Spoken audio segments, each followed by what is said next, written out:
Aloha, ladies and germs. And welcome to Vibe Rant. You know what? I'm so glad you showed up.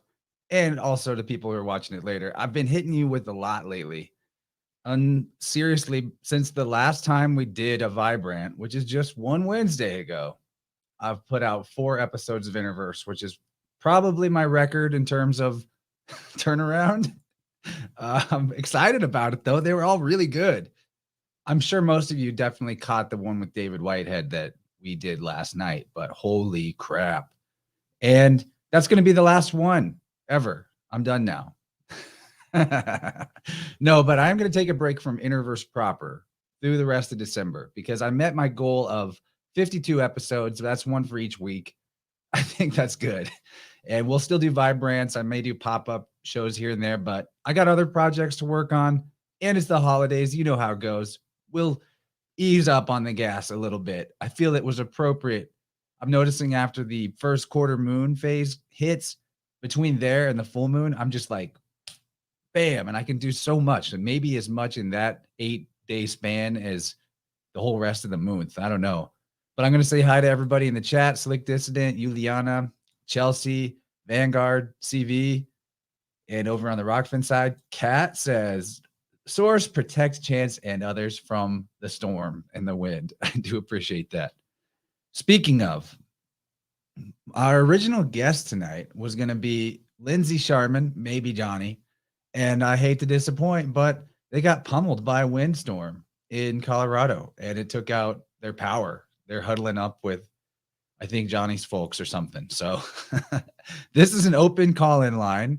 And I posted that in the Vibe Rant Telegram channel, meaning anybody can come in and say hi, or they can leave us a voicemail there, or they can post a meme or a video or a link that they want us to possibly look at. And I'll do my best to cover all those. Now, there are a couple things I wanted to do. So let me just lay them out and we'll see if we get to them all. Something I've never really, I don't know if I've ever done for the show before, but I would like to lead you guys through a guided visualization meditation. So if that fits in, we're going to do that, maybe early in. B, there's a funky book that I just came across that I want somebody to read and tell me about. I mean, I'm going to read it too, but I've got like a super thick stack right now. So anyway, if I see anybody call in with the link that's on the Telegram channel, I'll bring you up when I can. If you do call in and you got to wait for a second, just wait in the room and I'll bring you in when it's appropriate in case I'm dealing with multiple people in a row. Kabir says, crazy wind everywhere. Yes, the wind has been crazy here in Missouri as well. Now, I do already have one caller, and I bet you can guess who it is. It's our good buddy, Slick Dissident. And you may not realize that I'm bringing him on screen. There he is, though. What's happening, Chance? Hey, you know how it is. Just another day, another live stream. Yeah, brother. You know what I've been thinking about with that wind was that Ace of Swords you pulled up during Oh, during the ooh. read. I get what you're laying down, but elaborate for those of us out there who don't or just want to hear more of that thought. Yeah. So the swords represent the wind. It's also the spades in a card deck representing the wind. Um, they say that it is your. It also represents your words. Your tongue is a sword of sorts. But you pulled the ace of swords during your last read, and that was uh, Monday. Monday, right before all the tornado ripped through. And it was a reversed ace of swords, by the way. Pointing to the ground like a tornado. Hey, we got another caller, so we're already at the trifecta magic number of 3. We're gonna pull him in too, but I want to respond to a cult priestess in the chat. She said, "How do you do this so often? I get exhausted," and I think it's just all about the timing. Right now, it feels like it's in flow to do this a bunch, and really, if you this is fun, but if you didn't somehow you didn't see the episode with David Whitehead last night, just go watch that right now and watch this later because that needs to be spread around to the whole world. Yeah. Here we go. We're gonna bring Mitch in. What's up, dude? Hey guys, how's it going? We brought the weatherman himself Oh because we're talking Lord. about the wind. You know, we got uh, the occult side and we got the physics side. Occult physics. yeah, today's been awfully interesting. It was pretty windy here last night, but today I heard from my mother who is in Lincoln, Nebraska, and she said that they had tornado warnings. And of course, I think anybody watching this already knows exactly what may be the culprit behind at least some of this. But I have some theories, I have some hunches. And I just was on the False Reality Check podcast Friday, and they just aired that today. Great conversation we had about some gifting we've just done here down in Arizona. But I heard that there's today too. yeah, It's really good. it's windy as all get out around here, and I like to think I have some pretty good hunches as to why. So yeah. Well, that's good. We're going to talk about that. I actually listened to it today too, as we said, and you'll be happy to hear I gifted a tower today on my Right way on. somewhere else. This is maybe you can relate, but what I do now is I just keep the gear in my bag. And it was funny you described that in the FRC episode that like people have their bug out bag in their car. You've got your gifting supplies, and you Yeah. know, you might have an accident and lose some things. I had an accident and lost some gifts at a tower today. And the great part was they had just churned up the ground to do some construction next to the tower. So it was all just beautifully loose dirt for me. And I stuck her in. Nice. Yeah, construction is a fantastic thing to use to your benefit with gifting. So is demolition, or just I learned this last week. We went to Bisbee, Arizona. I don't know if anyone's been to Bisbee before, but imagine if the entire town was run by slumlords who have let their buildings go to crap, and so it was super easy to lose all kinds of things along the way and through the walks and stuff. So yeah, use the architecture to your advantage. We know they are. So Gabriel, I want you to update us too. Like you put out a new video today. Is there anything that fits the theme of, I mean, it doesn't have to fit the theme, but like what's been on your mind that you've been working with? I know that you've got syncs every second from right when you wake up. There's something already. Bam. Yeah, being proactive. You know, a lot of people are feeling fed up, and they're looking for an avenue of, taking action, and that's something that's been on my mind a lot lately. And that that discussion with David Whitehead last night had the whole crowd going wild. Man, That was the we were biggest live show I've ever done. There's like over 100 people in there while that it's was live. that was great. Yeah, and I think everybody was like, ready to get up and do whatever they need to do to contribute. Draw your ace of swords. Draw your ace of swords. There comes a time to sell your cloak and buy a sword. Hey, I know who said that. And I think we're there. Well, can the sword be an earth pipe? Yeah, that's what I'm thinking. That's exactly what I'm thinking. You might need to sell your cloak to buy the materials to make an earth pipe, but you can get a new cloak. We can't get a new earth. That's right. Yeah, and that line it's powerful. It means a lot to a lot of people. But the gist of it is you got to give up some comfort, and you got to to get into that proactive mode of thinking. Drawing a line in the sand, you got to give up some comfort, and things might have to get a little. You might have to put in some work. that's interesting you say that. I was just I heard from a family member a few hours ago who is in Nebraska as well, and she's like, God, Mitch, what are they doing to us right now? And she's new at, on a scale of like fully jabbed to whatever, the most like aware thing in existence, God. She's like a negative 45, but she was Isn't talking. Nebraska still doing like scam date stuff too? Like, aren't Oh, they I think they're one of like the 6 states that's still trying to pull this shit where, restrictions and lockdowns and diaper scam date. I heard that Nebraska was on that list, and that just blew my mind because you'd think that the redder states would not be that way. Yeah, I had no idea, but I will say, just having the conversation with her, I kind of just told her point blank, you're going to have to make some decisions here very soon. You know, she was basically saying like all those conspiracies you used to sit and tell us, they thought I was just high, just weird talking to them about things all these years. And I'm like, no, I was just sitting there telling you the truth about all these different things. And I'm like, you're going to have to make some decisions, some very soon, some decisions that they're not going to be comfortable. And I don't know that they are ready to do that. I know a lot of people aren't, some are. Even myself, I don't think I am ready for a lot of things. I mean, I am as guilty, I think, of being all talk sometimes as anybody else. And so I'm having these reality checks regularly with what's going on. It's about like stuff's just always about to get real. It's always going to get more real. So check this out. I don't have permission to share this, but I feel like it's okay. This is from our friend Johnny, the artist who is also the life partner of Lindsay Sharman from Rogue Ways. And he sent me this today to give me the heads up that they weren't going to be able to come on because the power was out. So check this out. It's not very long. This is in their yard.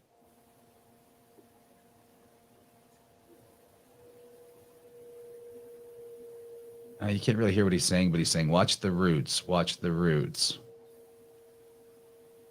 Here we go. Whoa. Here we go. wow. Dang.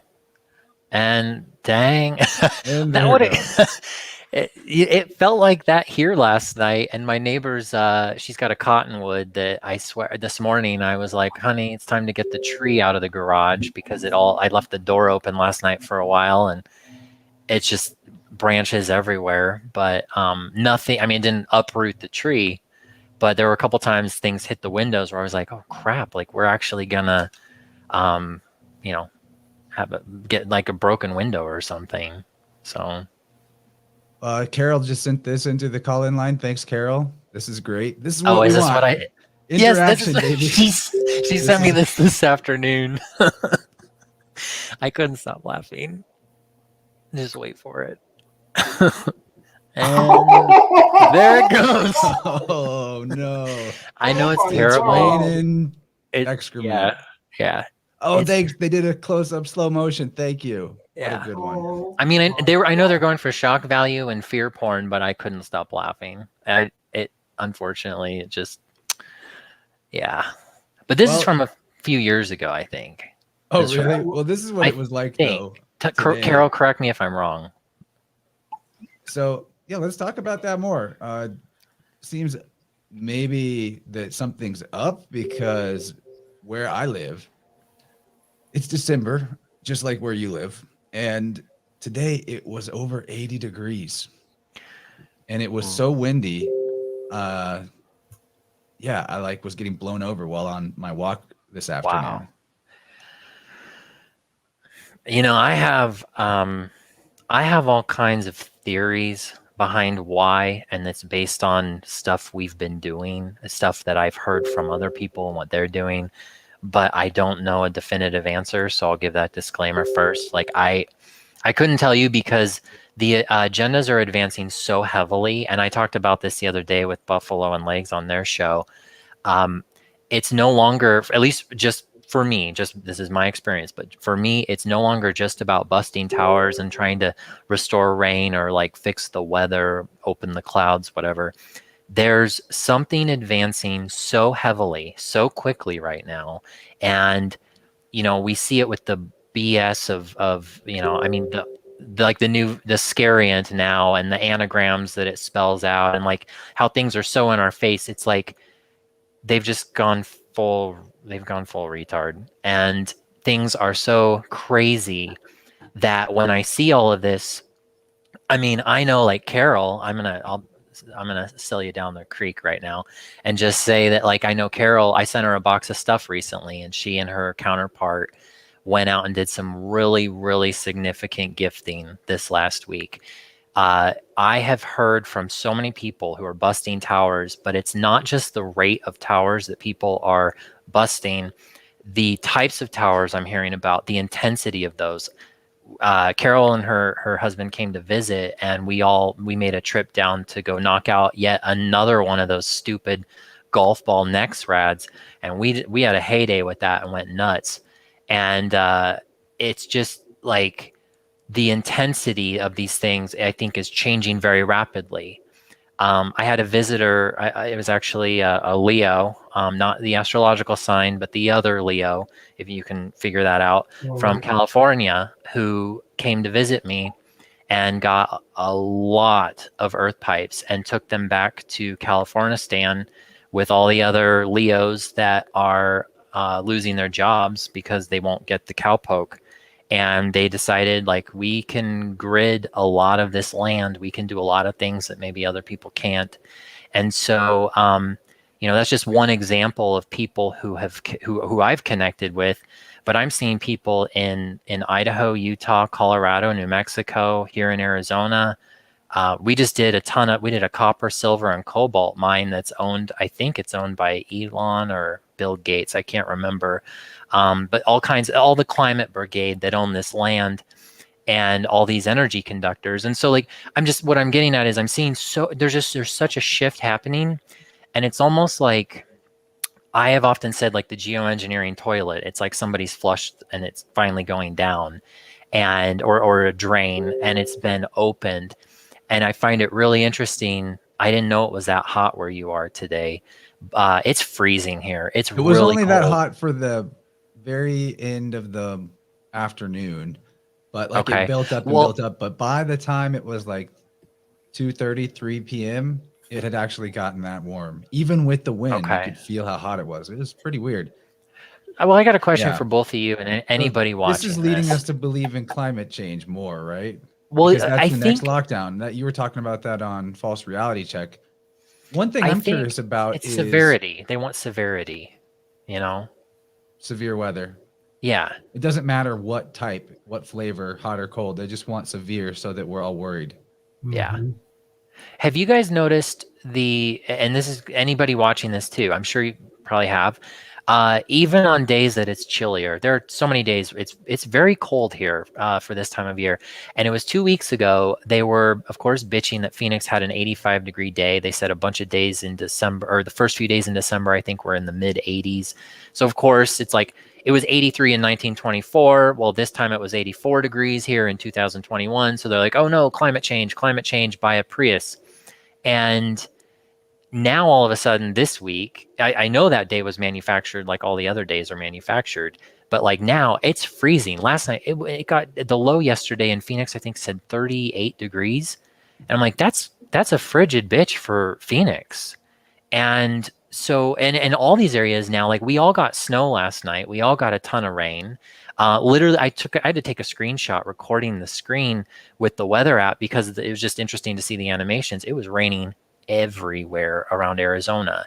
But what I've noticed is that despite how cold it is, if you on certain days you stand in the sun and it's really, really hot. And I imagine you guys have probably experienced that at least in the last year. Am I wrong? Like where the air is cold, but the light is hot. Yeah, and you stand, I mean, where you almost can feel like it's burning your skin. Does that happen to anybody else? Because it's happening here a lot. I don't know. My skin does great with sunlight. I don't Well, burn. I mean, it's not like I don't know burning. why that It's not is. burning to where it's like super painful, but it's almost to where, I mean, you notice it. You can feel this intensity. Even like we have large windows that face east in our living room, and even in the morning we sleep with the heat off. Wake up in the morning, it's pretty cold in the house, but you stand in front of that window and you can just feel it's just this blast. And I mean, it's not just the window. You go outside, and in the sunlight, it's like everyone's kind of noticed that the sun is whiter lately over the last several years. And there are times still that what I've noticed is on these heavy windy days, I think a lot of solar activity is obviously going on, but I think there's a lot of solar flares. I've noticed electronics go out. When I heard everybody's power went out, like Lindsay's, my parents, their power went out and they're in Nebraska. And I'm wondering, like, is the power really going out because of what's going on with the weather, or are they cutting the cord because of something else? Because I've noticed here, at least in the desert, these days when we get super wind and these bright intensity sunny days, the internet goes on the fritz, the phone, the cell towers go out, the electricity, I mean, so many transformers around here blow. And when you start comparing this with all the electric battery crap of this realm and what they've done to make an artificial battery, I can't help but wonder, are the frequencies, I think they may be beneficial. And I think that they may be destroying, to some degree, destroying certain electronics. I have this idea in my heart. I really hope it's true that some kind of solar activity is going to obliterate everything artificial intelligence. I think it's happened before. So that's just my theory. But the sun has been incredibly hot is my main point. So that's interesting. That makes me, my mind is in so many places from all that. But right off the top, I think about if artificial intelligence was attempting a birthing, is there a natural abortive response from the planet? yeah.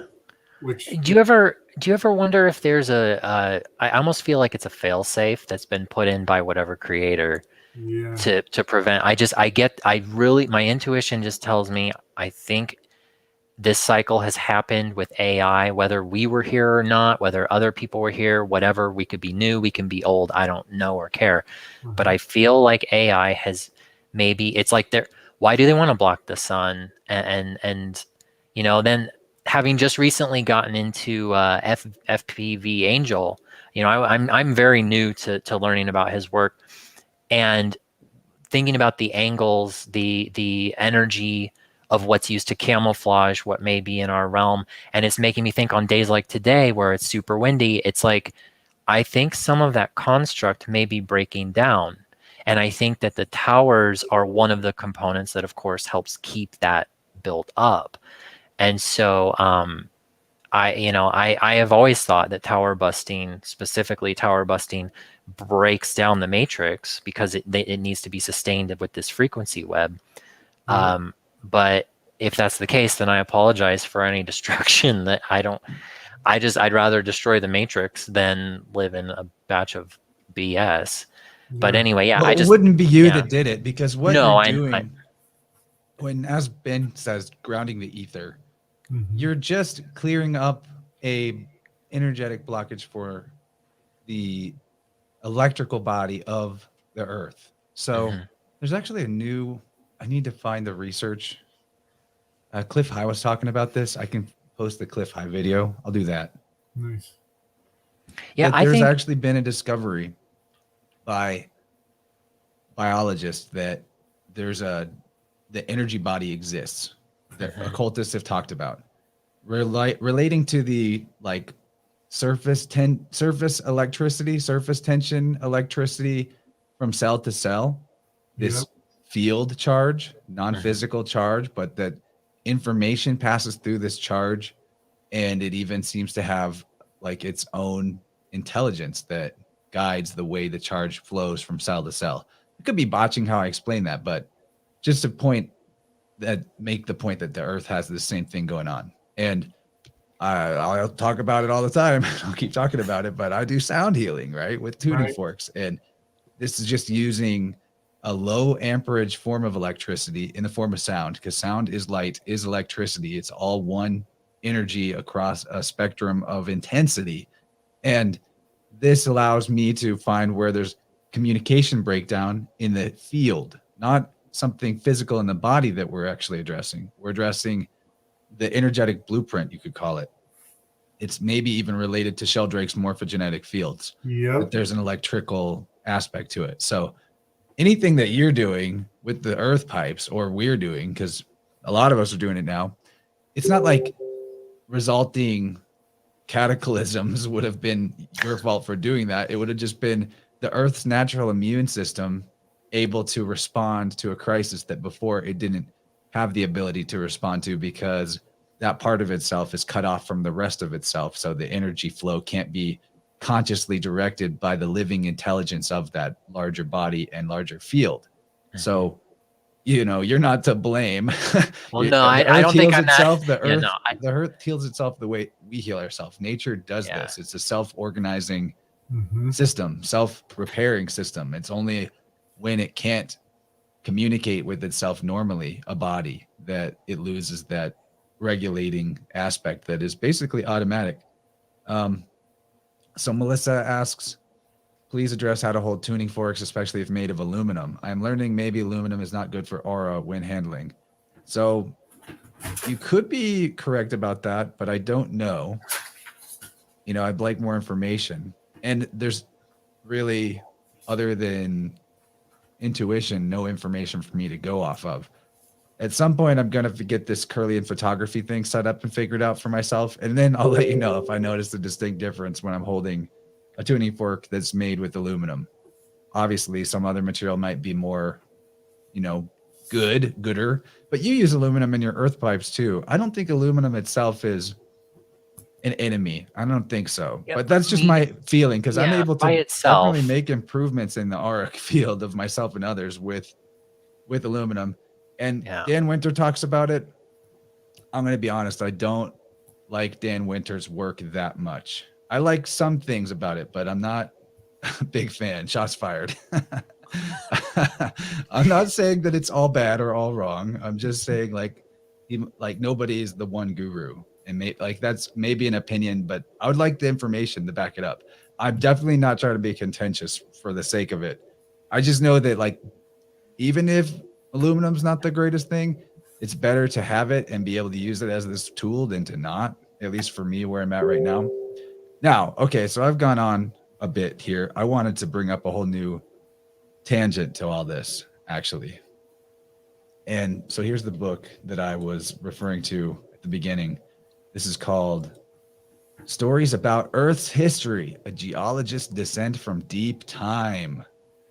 There's a couple of related tangent threads in here. So this is a book about, I think there were 9 different aspects of geological investigation that this guy undertook that revealed to him that the Earth is not 4.5 billion years old. A fraction of that is what he's coming to the conclusion of. Now, this does sound dangerously close to like the ridiculed creationism of the Earth is only 6,000 years old. I don't think he's going that far with it. I still need to read this book. I'll link it in the comments, and other people can pick it up. It's only $5 on Kindle. It's like 120 pages, so it would be a quick read. But a couple of things we can see from the preview here that are interesting. Let's scoot down. Okay, so the topics here are relating to erosion, sediment deposition, and fossils. So I can go over a couple of the things in here just to summarize real quick. The first is that you can calculate coastal erosion averages and the erosion of the continents. And basically, you'd have to have, basically at the rate that things erode that we know of now, the whole continent would drop in the ocean long before we reached a 4 billion year old Earth, like way earlier. And this guy doesn't have the theory that I have about it, but my take on all of this, especially when he gets into talking about the fossil record summary, how ancient biological flesh is turned to stone really rapidly, how things never actually, how a lot of fossils, it makes no sense that they would be in the shape they're in without decay, because they would have had to have just been instantly buried in mounds of dirt. To me, I'm just like, this sounds like mud FUD. This sounds like electrolysis. Because if the continents and the coastlines do erode that quickly, it explains all the shit that we find underwater, ancient ruins and ancient cities. But also, it would explain that if these things did rapidly fall off into the ocean, if you will, the new land that's added in the Ragnarok electrolysis thing that we talk about with Ben Balderson would be the explanation to why both of these things can be true, that we have the continents that we have, that the Earth is growing, that this is a big body. And anyway, it's all a big refutation with geology of the concept of deep time, which is fascinating because as soon as you realize that the carbon dating method that is so controversial is actually a linchpin in many other scientific theories that are necessary for the current scientific materialist paradigm of reality to hold up, especially evolution, then you pull that linchpin out of radiocarbon dating and say, well, here's a bazillion reasons, including the geological investigations this guy has done, to demonstrate carbon dating is not accurate. Well, damn. What else does that mean isn't accurate? Like, It definitely changes a lot. So anyway, that was a lot of talk. I'm going to link that in the notes or the comments, and maybe some people will read it and we can talk about it later. I'm curious about it. And this relates to climate change tangentially because we're talking about coastlines disappearing, but not because of man-made climate change, but because it just happens. Like the coasts erode because the tides come in, the tides come out. Shit gets pulled away. It is what it is. Mm-hmm. I think it's possible there's a timer. I mean, really a timer on this realm that will.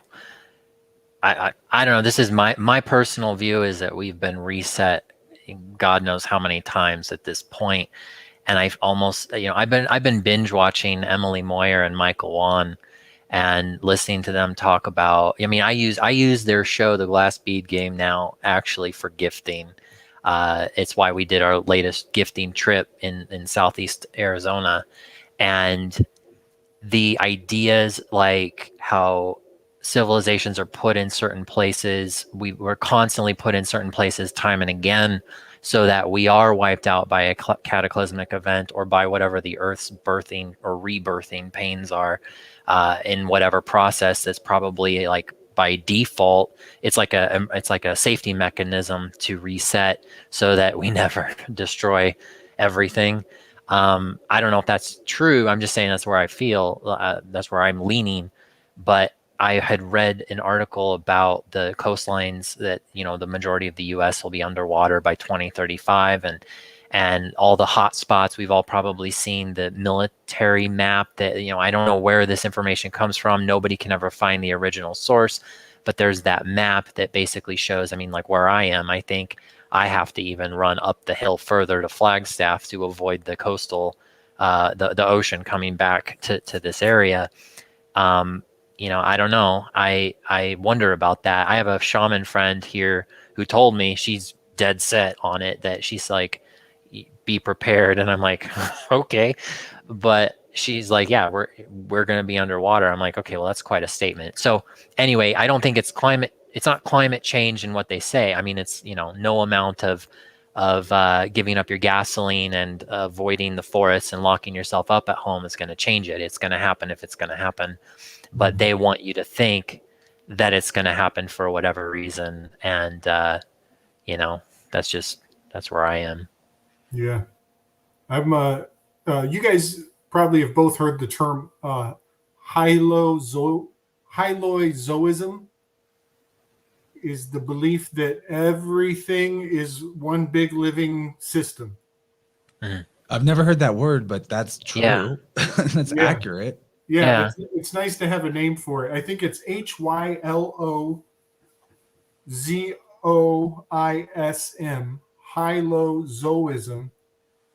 And I've believed this even before I knew the word also, like you guys. But a lot of thoughts are probably very significant here. And I'm sure we've all had these, but, they really inform this conversation. So if the entire system is one big living thing and we are just a part of it, you could consider us like cells. You could even consider us like sperm on a large egg in some theories, but we know that there would be ley lines which would correspond with our meridians on our body, and so that makes the towers like acupuncture needles. And anybody who has had acupuncture, those needles, they put up a lamp, and the lamp irradiates the needles to enhance the effects. And so that's like a technological modern day perspective on something that's been going for a very long time, with like the cathedrals and old architecture that we know. But I just want to point this out. I want to bring all of that together in the context of certain religious affiliations. They observe the exact same spiritual practices on the exact same days around the world. And there is a certain rhythm that these collective consciousness groups are expressing together. And that's ancient. That goes back, even probably pre-writing. They're maintained through song. And so there's your vibrational application of it. And so those are beautiful things. And I respect and I admire those kind of expressions of spiritual observance. But let's just also admit there are nefarious agendas afoot who would take that technology and put a dark spin to it. Exactly. Yeah. Yeah, It's it'd be funny like that you say whales, or not whales, song, memory, and song, because that's Yeah. whale. Whale does that. And here's a cool share from the call-in line from Juliana, a whale Whoa. skeleton found in Egypt. it's probably Wow. just a coincidence. Yeah, probably. Probably. I've But, also got a call in from Kaylee that I want to play in a little bit. So, but you get a thought out, Mitch, and then we'll hear from well, our caller. I like that analogy. I never I know that anytime I think that this world is saying what it's saying, whatever frequencies are shooting out of or into or whatever's resonating, I think that when they see a potential problem that would go against what they want from their inverted universe, they plug it with a tower. And so in a way, I like that analogy with like, it's kind of like an acupuncture needle. But imagine if someone stuck you with an acupuncture needle that they had tuned to some really demonic level, and they're sticking it into all of your meridians and like changing how you're supposed to naturally flow. So, and yeah, there is a nefarious component to it. But you can look at tower placement. Carol, if you're watching, yeah, she showed me this website that if you look at the ley line, she found this website with all that like ley lines and energy points and everything over the US. And then she compared that with another website that showed not towers specifically, but it was specifically the things that are labeled as HARP. And it's a creepy map. And it's for the people that find what I do preposterous at the thought of like that this would ever do anything. It's like these sadistic jerks know exactly what they're doing with every tower that they plug into the grid. So yeah, it's like a bastardized needle. So Interesting. You know what? I'll put something in the Telegram later. If she puts that in, yeah, I'll talk to her after this. Yeah, that'd be I'll great. make sure she does. And Yeah. I'll try to dig up some research from maybe a year ago from Off Planet Radio. He took the map of, this is going to be hard to recall. It's the map from the Missing 411 with David Paulides and all the national parks missing persons. He took a map with all of those highlighted, and he overlaid it with a map for international trade zones. It had to do with trading zones in the America, and it was a 1-to-1 on all the spots. All these hot spots for missing people correspond with these trade zones where theoretically, if somebody were being removed into international trafficking, it's like a thinner protective layer in those spots where the Missing 411 is. And it would be amazing if it corresponded with HARP as well. Yeah. I heard 411 is I think that's an area code in Atlanta, Georgia. And my friend in Alabama was telling me about that. That just kind of, I don't know, just one of those things that where you hit click and you're like 411, which means not found, and Atlantis. You know, I don't know. I just like hearing stuff like that. Mine's 417, which is a solfeggio tone. Kind of cool. Also, used to be a slang word for meth because they made so much meth here and sold it around the country. You got any of that 417? No kidding. Makes me. That's the rumor. I mean, no one ever offered me meth and called it that, but I've very rarely, if ever, been offered meth. So I don't know. It's what people go say. To Bisbee, Arizona. So I'm gonna play Kaylee's call in, and we're gonna sit tight. We got actually a good chunk of call in stuff because Lindsay left us a big one. So we're gonna float through that. Here we go. Let me know if you can't hear it very well also.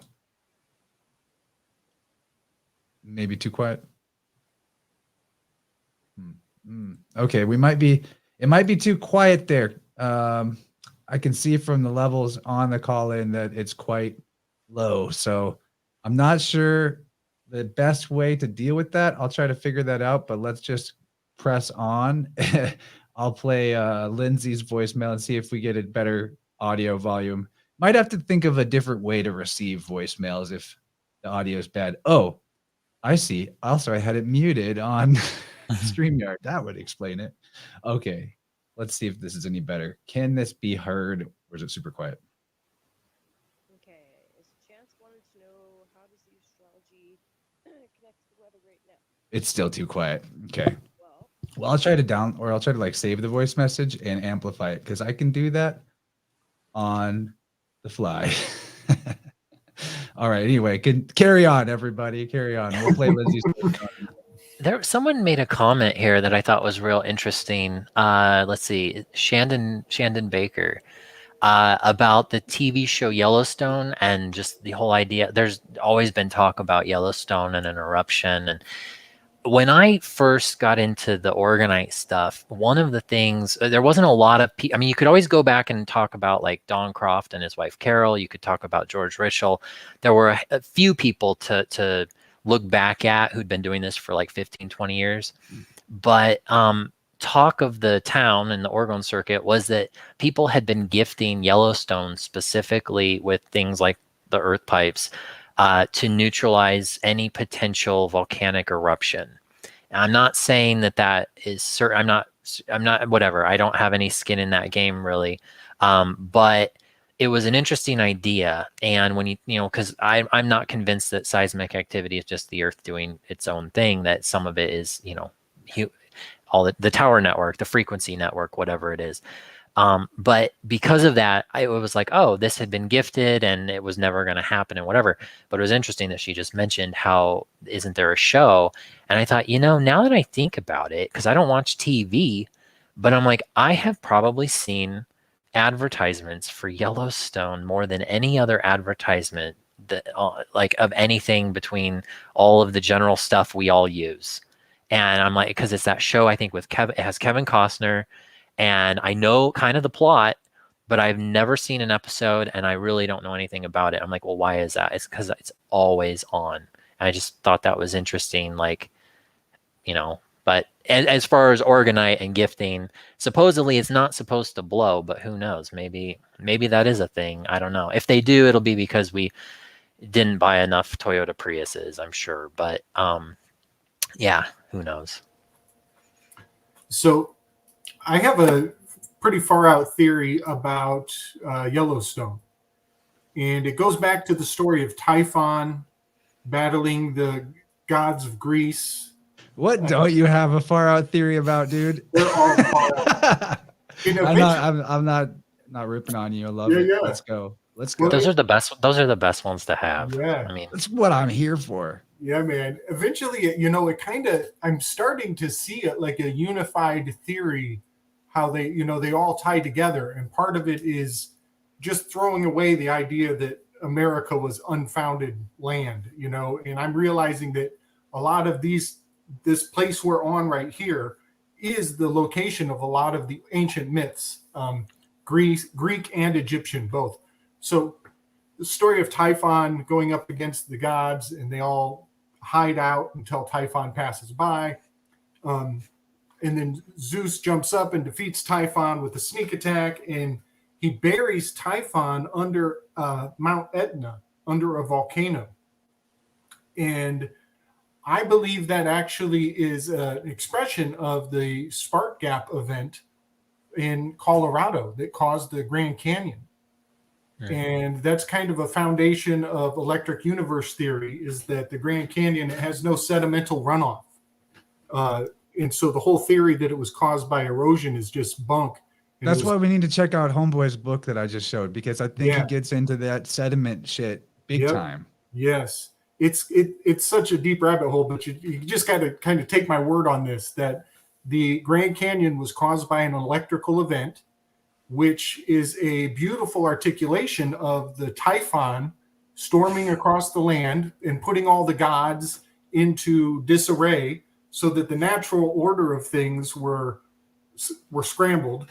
and the struggle to return back to order is beautifully expressed. And what I'm getting at is that I think Yellowstone volcano is actually Mount Etna from that myth.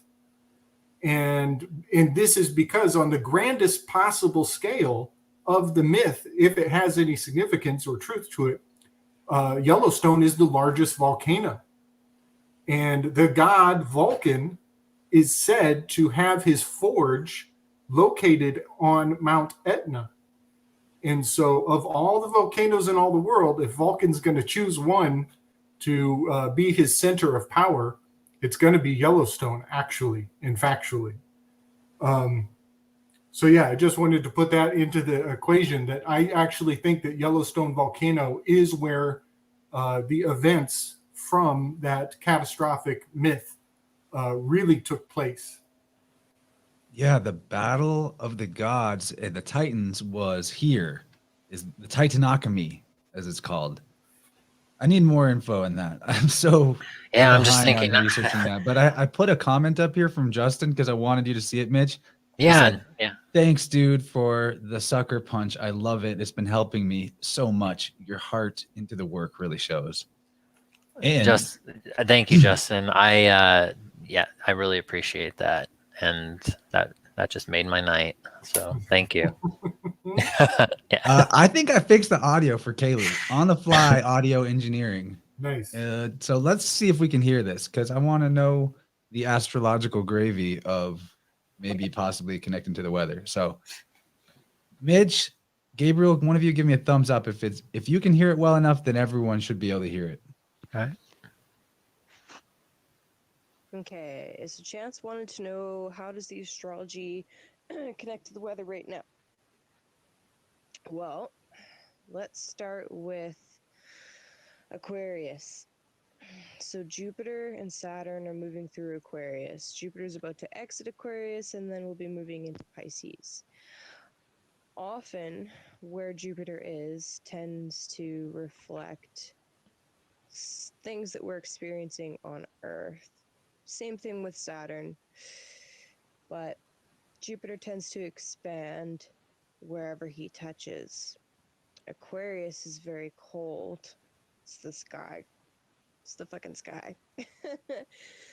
It's a cold and windy sky. When Jupiter moves into Pisces, we're going to see flooding. When Jupiter conjuncts with Neptune, there's a lot of astrologers predicting flooding. And then if we move and talk about Uranus, Uranus is the modern ruler for Aquarius and is the sky god.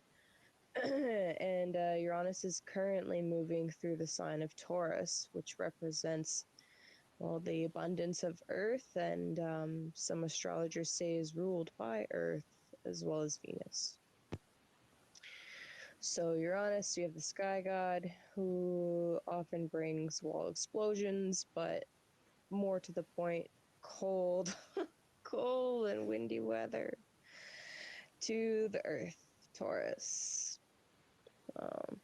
In addition to that, we have the third and final square coming up this month between Saturn and Uranus. Saturn being in the sign of Aquarius, which I already described, and Uranus being what I just described in the sign of Taurus. And when these kinds of planets square off, like they will for the third and final time this year, it's like an explosion coming up against a brick wall. So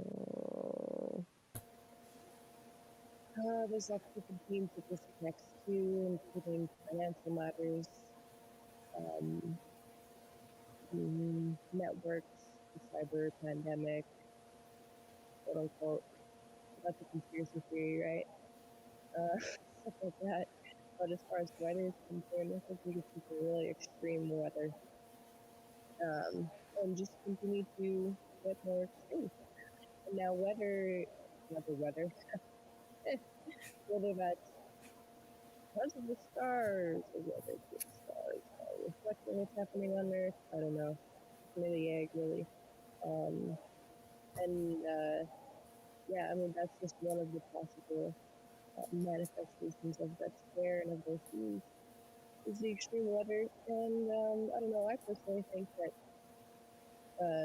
certain groups use astrology and kind of hack into those transits that are happening and use them for their agendas, for their purposes. So you wouldn't be surprised if they were trying to specifically orchestrate the most destructive version of everything that is happening. Whether they're going to succeed or not, I don't know. That's yet to be seen. Anyway, that's briefly how the astrology connects to the weather. Well done, Kaylee. We appreciate that. And Yeah. it's interesting because when we look at it this way, it's like the Lites, if they're influencing what's going on, they must be trying to piggyback on the timing of things too. Or maybe we can just back up a step and say that they are influenced by the time of these archetypal movements, but not necessarily consciously so, and that they just become the instruments for these archetypal expressions to come through. And I am starting to lean towards the latter more because I just don't have faith that there are that many radically intelligent masterminds out there. I think that like the evil is kind of dumb. And not that there's no intelligence to evil, but I think mostly it's a helpful mindset to take a little bit of their power away and just say that they're dancing the same dance under the stars that we are, and they've got a costume and we've got a costume. Mm-hmm. You know, I what she said, like it sent my mind reeling about that video that we just watched with the tree getting supplanted. So she says Uranus is in Taurus. That's an Earth sign. Uranus doesn't he have a helmet of invisibility? And it's the Fool card, which is the Joker, which is the Jack, which is Jacob, which is the supplanter.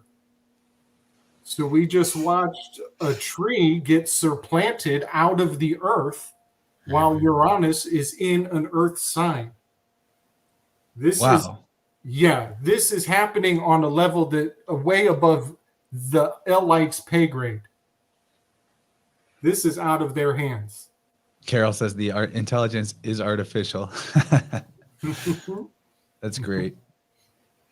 I definitely agree with her on that, using this to their advantage to create more pandemonium, more chaos. And really, I think also to keep, one of the ways they keep people in the mental prison that they do is that anytime they start to realize that the universe you're in is much bigger than this physical body, it's like, we are your overlords, we are your enemy. They want you to know they control the weather, for example, because if you thought it was anything above them, anything far more intelligent, because they're, like you said, they're not that smart, they don't want you to know that. They need to keep it as boxed into the physical 3D as they can. So yeah, with the seeing all this stuff, I mean, again, I don't know exactly why. I just think so much has been controlled for so long, and there's nothing you can do to really truly control it. So now that cat is out of the bag, it's like, I think we're just going to keep seeing narratives being flipped day after day after. It just like with the Wuhan wiggle, it's like every day something else that they just decided today they're going to add to the talking points. It makes no damn sense. Why? Because they have to keep changing it. It's like, whatever, just all the cats are out of the bag. So hello. Oh, I was muted. I wanted to say welcome, Occult Priestess, to Vibe Rant, but I had myself muted. And I wonder, are you at Hogwarts? What's the background there? Very cool. Isn't this lovely, nice darling? hat match too. I got to put a hat on. Give me a sec. Thank you. That's what I saw, Slick Dissident. And I was like, uh-oh, there's a fedora on the show. I think maybe I want to come on. You know, this is really funny because I fit in now. Nice. In the Back to the Future breakdown, you know, Marty McFly, he is playing Uranus. And so he puts on a black hat and goes running around, and he's unseen with his invisibility hat. Very apropos. Hey, Rachel. You Rachel. can't come to our show without a hat, Rachel. Oh, That's what's going on. I don't have any hats. Oh, come on. You have a hat. All right, Take that lampshade find off one. over Give me there a and just second. put it on your head, the one behind you. I'll get one. You guys Hey. are, to coin that term from the other night on Weaving Spiders, you're fedorable. I love that. Oh, that's perfect. Mwah. Weaving spiders, welcome. That's perfect. Slick Dissident, did you just tell us a story that Marty McFly went invisible? He when he wears his fedora in I think it's just the first Back to the Future, he puts on his black fedora and he starts to embody Uranus. And you may notice What scene? Like, where is it happening? Doesn't he have Like, the walkie-talkie? You mean Is that the undersea dance when he puts on the hat and gets the guitar? Is that the point? And he even starts to disappear from the photograph. He does. That's Ah. I have a picture of me when I was 14 with my family, and I said, "This is my Back to the Future picture because Nice. I'll disappear from this one." That's amazing. Thank you for telling me that little anecdote. Yeah, and you'll notice if you ever go back or check it out, he is like, you know, he's about to go in through a door, and all of a sudden Biff hits the door open, and he gets thrown behind it, and he's invisible. He goes unseen over and over throughout. And then I think he has to go back in the next sequel, and there's two of him, and they're never allowed to see each other. So they're even Because of invisible. the quantum entanglement. Yes. Which is interesting because that's also expressed in Captain America. Yes. Oh, there we go. Have hat will travel. Will do. Okay, I got Thank another you. call in, guys. This is a short one from Jen. Well, I got to unmute. It's about 20 seconds, I think. Like, wait, do you hear this?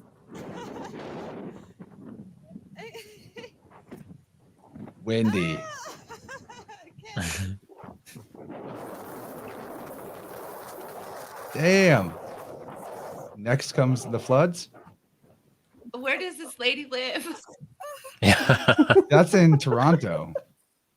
Huh. So it's everywhere, man.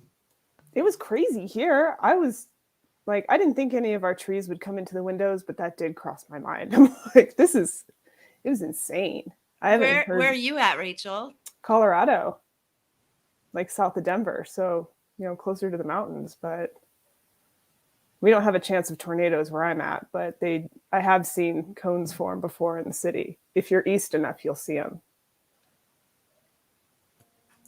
Where are the rest of you people at? I'm in Los Angeles. I'm in I'm in Sedona. Missouri, Southwest Mo. Indiana. Oh, I love Indiana. It's beautiful, isn't it? Yeah, it's pretty good. Yeah, you know, I think it's really powerful. Like last night with, you know, David Whitehead's episode with you, you know, everybody's emotions, we were, you know, getting stirred up. We were like, it's like I think my comment was, you know, it's Braveheart time, everybody. You know, that was quite Got motivational. us so fired up. Yeah. That's what happens when you have a real conspiracy theorist in your show, man. I love this merge that's finally happening between the spiritual and the conspiratorial. So that's just a bunch of fun. Conspirituality. There you go. Love it. Yes. David's a mentor of mine. Him and Michael Tessarion, both of them have someone in the chat yesterday said I was a graduate of the Tessarion school, and so was Whitehead. And yeah, the guy was ahead of his time because he did merge the conspiratorial with the spiritual. He coined the phrase, at least the first I ever heard it, that conspiracy research is spiritual work in and of itself. One leads to the other if done authentically. That's and really vice versa true. too. Spiritual work will lead you to conspiracy. There's no way around it if it's real. That's how I came at it, like backwards. I was spiritual first, and then I got red pilled by my spirit guide. But my mentor was Freeman Fly, freemantv.com, which is very a contemporary with Michael Dzarian. In fact, they kind of know each other. So I think that I these are heard some the behind the scenes stuff about that from Freeman. I wish I could share, but there's like, it won't get out if I say it, but there was like some drama over a girl. I know it too. But anyway, let's not air their dirty laundry. I just think it's so funny. We're here Like to these air our heroes are laundry. human, you know, they're human. Right. Oh, they're totally human. But Freeman's a sweetheart. He's a Cancer. So he had this big friendship agenda. He's trying to get everybody to be friends, and he does rainbow gatherings. Mike is So, secretly you know, a sweetie. I Off the understand air. that. Off the but air. He's not really a joiner, so to speak, or getting other people, but he got you, and I'm really proud of you for doing all that great work with him. Oh, thanks. But finish your thought. I just kind of cut in. And yeah, I love the shows I've done on Unslaved. I can't wait to go back. Yeah. So I was saying that you and I both have older, more mature in the sense of what they've been looking at. We've been into spirituality. I've been doing paganism, Wicca for 30 years. But so when you get hit with the truth of this world, more than just a fairy tale that there's a devil and it's going to get you, but when you get hit with the new world order truth, it will fire you up. It'll fire your soul. And I think that's the whole freaking point, is to get fire back into our souls, to get our light bumping so that we can fight this evil on the planet. Okay, I'm done. I love it. That's beautiful. Speaking of pagans, I want to know how it went with Ben. You just talked to Balderson, right, Rachel? Yeah, it was so much fun. I'm so really looking excited forward about to it. that. Like the 20th. The episode should be coming out on the 20th, so you guys can check that out.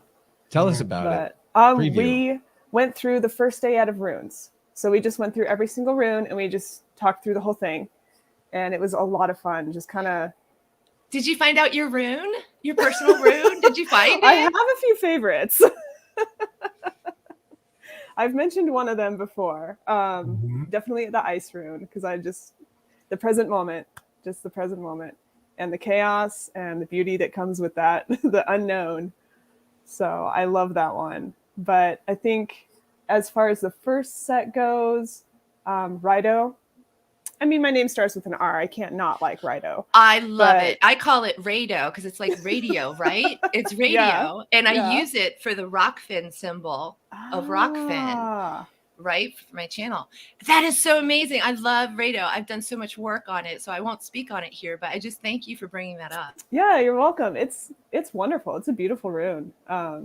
It just means a lot. It has, and I think it's especially fun during Sagittarius season that we are in, you know, going on those journeys mentally, physically, all that kind of stuff. But this, in the first one, it has much more to do with grounding, for sure, and being grounded. And something that we talked about, and since you guys were talking about the weather, kind of this wind and how wherever it's coming from, you know, whoever's making it or not making it or whatever it is, wind makes trees root deeper.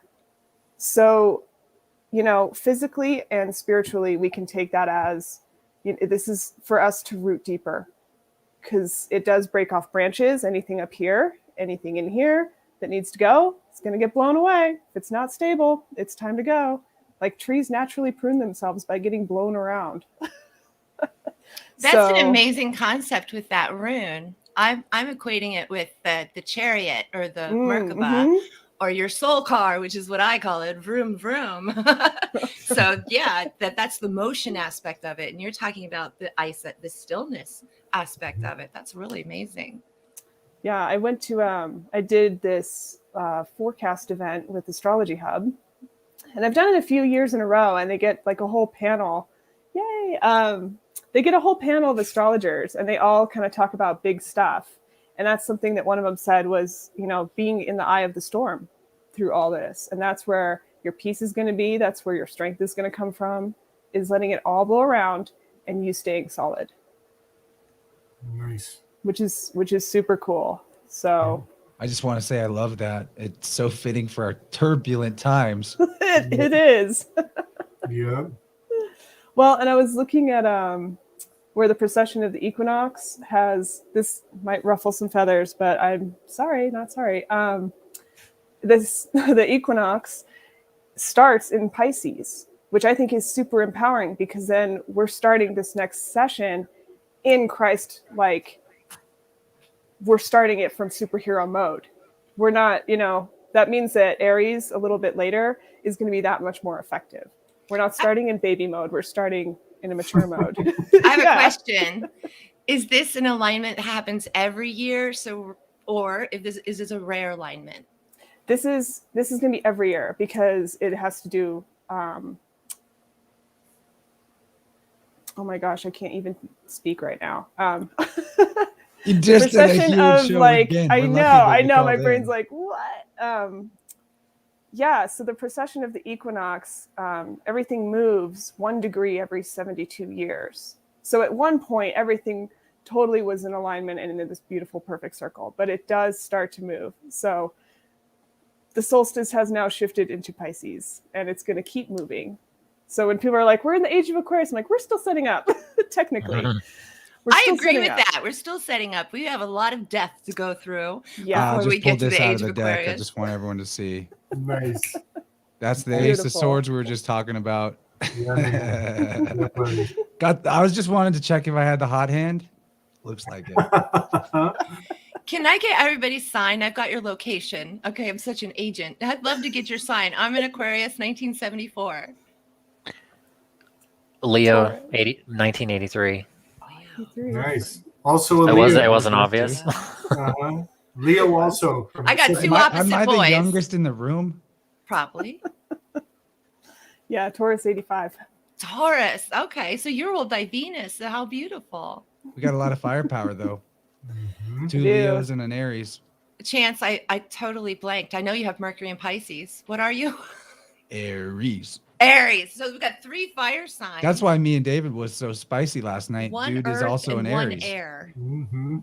That's a lot of fire, boys, and you got an earth and air girl to balance you all out. Very nice.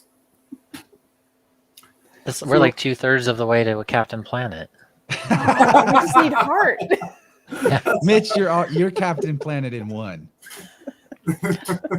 I appreciate you saying that, but yeah. All But 3 which of the one men of on us the gets top the have monkey? prominent Leo because my rising is Leo. I want to appreciate Rachel's hat because it's making me happy. That's a beautiful hat. Homemade by grandma. Lovely. Oh, it's made with love. No wonder it's making me happy. Mhm. It's such good color. Isn't it fun? It's got all these colors. It's like springy.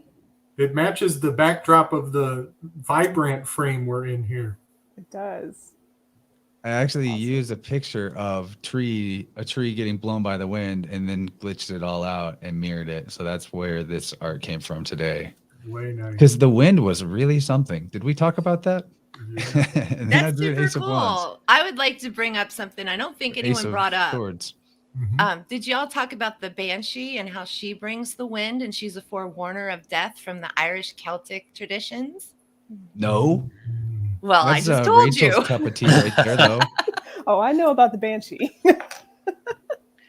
That's exactly Bring what it she on, does. sister. Bring it on.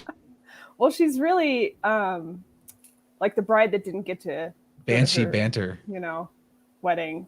That's the Banshee. I got to step in with the Banshee banter because it's hilarious because my pagan name was Banshee for 10 years. I even made my mother call me Banshee because I was a forewarner of death. But there's also Ooh. the washers, right, at the fjord where they wash the death clothes. There are ghosts that wash death clothes and they cry and they mourn. There's a lot of beautiful old tales that you guys should check out. Yeah, there's a lot of that. A lot of balance with the relationship with death, Yeah. for sure. Very different. Very different. It's interesting. It sounds to me in many languages. In Portuguese, the word for bridge is ponte, and it's spelled with a B.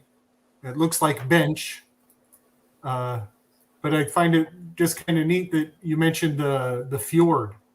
Wherever the fjord is eventually modern day we'll turn it into a bridge, a place for the bridge to be built, a crossing. Where is Balderson? Because we're talking about fjords and runes. We're almost invoking Balderson. I'll just send him a Say his name StreamYard 3 link. times. Yeah, nice, nice. So I heard a theory once that I think it was Philip K. Dick maybe put this idea forward that part of conspiracy culture, by design, it preserves not just spirituality, but it almost instills guardians and watchers and people who are sensitive. And I just looked up the word paranoid, and I wrote down here spiritual and paranoid. And we consider ourselves spiritual, but a lot of the things we talk about when we're trying to express our spiritual perspective makes people get triggered, and they say, "Oh, you're being paranoid." But I just think it's neat that the word "noid" means mind, of the mind. Yeah, and isn't it pan, yo, pan? Yes. Frivolity, craziness, lunacy. These are Yeah. wonderful things when you're doing them right. Right.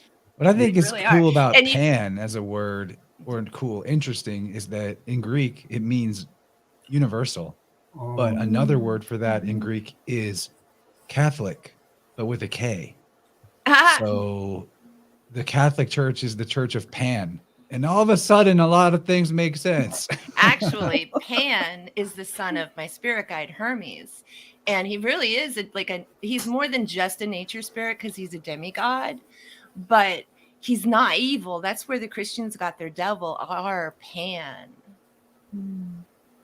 Yeah, I never got an evil sense from Pan as a concept at all, but it is like over and over again this theme of the horned man or the horned god coming through, and that's I feel like it's meant to just be a fertility, an element of the sun while it travels through the fertility aspects like Taurus. Well, there's special things about animals with horns, and I forget it right now.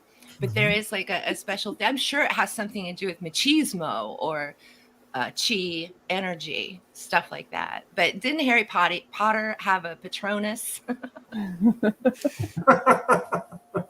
Yes. And to go like with that, I was reading Cernunnos, who is the horned god. This is his time of year. This is when the bucks have all their horns. All the trees are bare. Those are his horns. Nice. It's much easier to see the dark, in a sense, because the trees, all of that has to do with the light. So because there's not, to us, it looks like there's more light because we don't have the tree blockage, but it really is a time for more darkness because there's nothing blocking it. There's nothing, so this is that time of year. This is the horned god's time of year. And this is also in the Greek tradition where we go into the underworld. And for Muggles, the underworld is your subconscious. And it is a realm. Yeah, it's a realm of like hell, your subconscious. It's where anything that ever bad happened to you is playing out in there like a ghost recording, understand, unless you do recovery to clear your subconscious. And then finally, when you get to this stage, you actually close your subconscious and you merge with fifth dimensional consciousness, if you want to call it that. Yeah, I like that caveat, if you want to call it that. I want to also hone in on the green man aspect of Pan, because I find that really interesting. Looking for something that I took a note of out of Sabak's work a while back. And this is of interest because it connects to our friend Gabriel here. But Who's Sabak? Pierre Sabak, the author of Holographic Culture. Saw that. I did see that. Okay, awesome. Thank you. Also, The Murder of Reality is his other book. He's got more than those two. But I was particularly impressed when I brought up Sabak with David last night, and he had The Murder of Reality within arm's reach. I was like, we're on some shit right here. But okay, so Sabac's work, I've talked about it a bunch. On page 88, interesting number. It refers to, this is in The Murder of Reality, Hidden Symbolism of the Dragon. Speaking of Marty McFly, 88. Nice. Yes, there's a lot with the 88. Islamic commentaries note the Sharif class as possessing the green veil or turban, a reference to the Quranic angel Al-Qadir, the green one. A messenger, he is a harbinger of death. Al-Qadir corresponds in the Egyptian mysteries with the deity Osiris, seated upon a throne of water. Osiris is reproduced as a green man embalmed in snakeskin. So there's more in this passage about this green-skinned being equated to the messenger Gabriel, but also he was like a scary character, or this class of entity was a scary harbinger of, Well, look at what bad you're looking things. at. You're looking at the Quran, but Hermes is the Green Lantern. Well, the green tent, this was an interesting point that Alan made for me about this is Alan's words, the greenish tint that the body may assume after death is due to the fact that gases accumulate within its cavities, a significant component of which is a substance known as hydrogen sulfide. Putrefaction, nature's recycling process.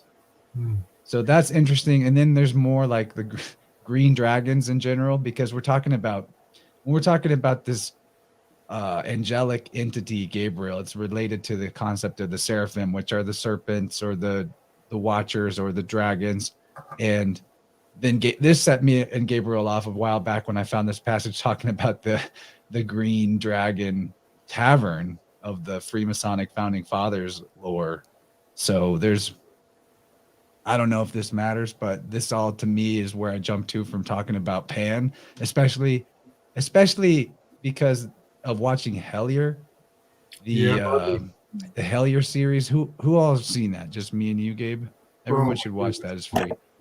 And they run into the Green Man and Pan quite a few ways that seem that to demonstrate that whatever it is talking to them directly, not just not just an idea. And it's a really interesting show.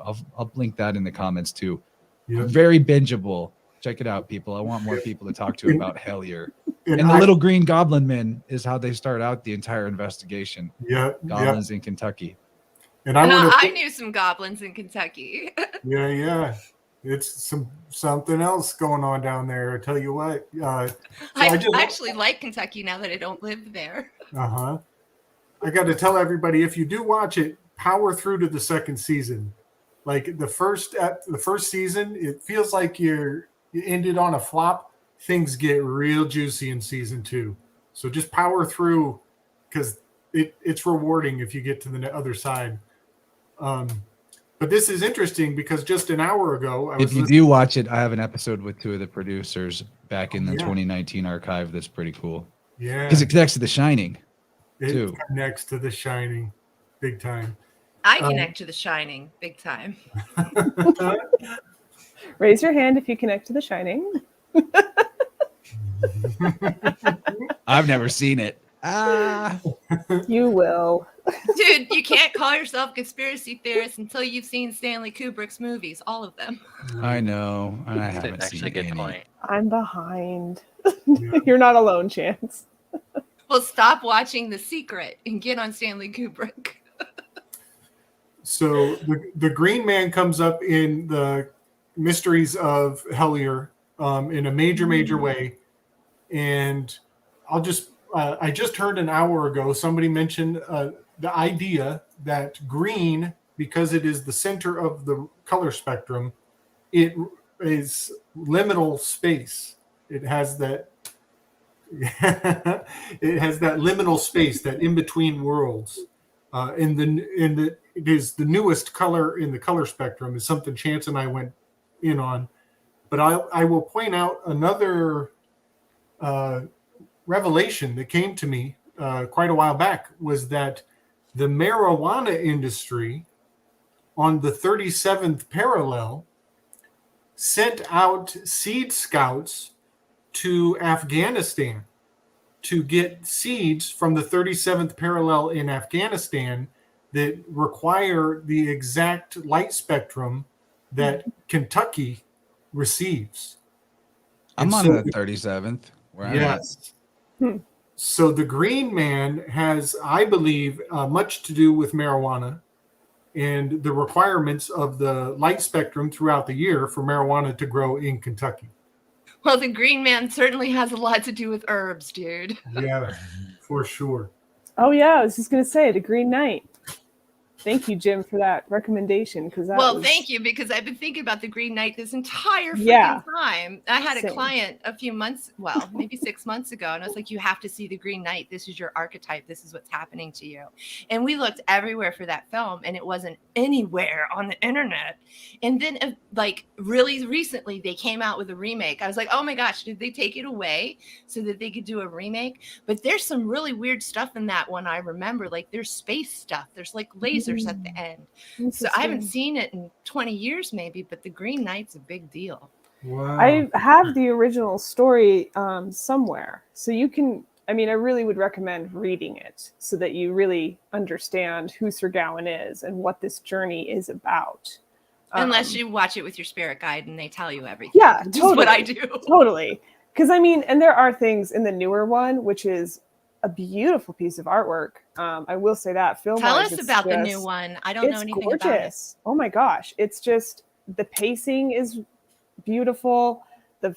Just the quality of film, the lighting, the hues, the colors, everything about it is just phenomenal. And the way that the story flows and is told isn't too bad. There's like one or two scenes where I was like, I know that's different. I see why they did it. I kind of wish they hadn't, because it did take away from it a little bit. But ultimately, the ending is just beautiful. It's just such a good story. Isn't Sean Connery in the original one? Oh gosh, good question. If I He ever plays watched it, the it was like Green high Knight. school. That's Yeah, why I don't- was so shocked that you can't find a Sean Connery movie on the internet. It was We'll like I find it. thought Is the it Green was Knight evil, the keeping same me as from the- watching the film. Is this based on the Arthurian legend or the same name? Yes. This is interesting because it definitely relates to this idea of death or putrefaction big time, Mm-hmm. because he's like a walking dead man. Well, And yeah, when because they play the beheading game, which I had to look up, Yeah. but that is a thing. So it's very interesting. Oh And man, and especially, beheading we've been on all kinds I of think behead that's where we threads got lately. Highlander from. The entire series of Highlander came Oh, from the Green nice. Knight. Nice. Hmm. Great call. I remember studying that in Arthurian legend classes in university. I actually really appreciated those classes, although it would have been nice if they offered us some like Ralph Ellis to go with it. And I wonder which is older, the Green Knight or crap. I'll think of it in a second. Sorry. Oh, St. George. Thank you. Hmm. St. George, who slayed the dragons. Is it George? I think it's George. And then Mhm. he left Yeah. the maiden and he went to another town. He's such a rogue. How dare. Yeah, that would be, I should look up the time for that, because that would be interesting. Here's a good comment from Order Abkeo. Legalization of Oh, yeah. marijuana happened in 2012 in Denver and Seattle, the two teams who also played in the Super Bowl. Just in Mhm. case you didn't know that the sports ball was rigged. Now that's how the Illuminati work. About 2004, I started seeing all these codes and signs, and the TV was talking to me. And that's when, like, if you're really psychic, it just starts haunting you and you see it everywhere. It is a phase. You do get over it. But you can see codes in magazines that, like, you can hear them talking to each other and understand what they're planning if you have eyes and ears and are very psychic. That was a great catch, Order Abkeo. That was nice. I really dig that. What are so that's the Broncos versus The Seahawks. Seahawks. Oh, Mhm. that's fun. That is real Isn't fun. that fun? Yes. The horses. In a Broncos way, you could specifically. relate both of those teams to green or the generative principle, Mhm. because the Broncos, I guess Broncos are horses, but you know, the whole marriage thing is based on symbolism of horses, and which is where we breed. So That Well- and Seahawks, the kind of makes me think astrologically, well, where does the bird live? And that's in Scorpio, which is the reproductive organs. So you have both sides of it, the fecundity of the horse or the bronco, or even to me, like kind of horse and Taurus connect for me. I don't know if I'm accurate on that, but maybe not. Mhm. Yeah, I could see that. Horses are also okay. I Horses. just want to say one name, Epona. Yes.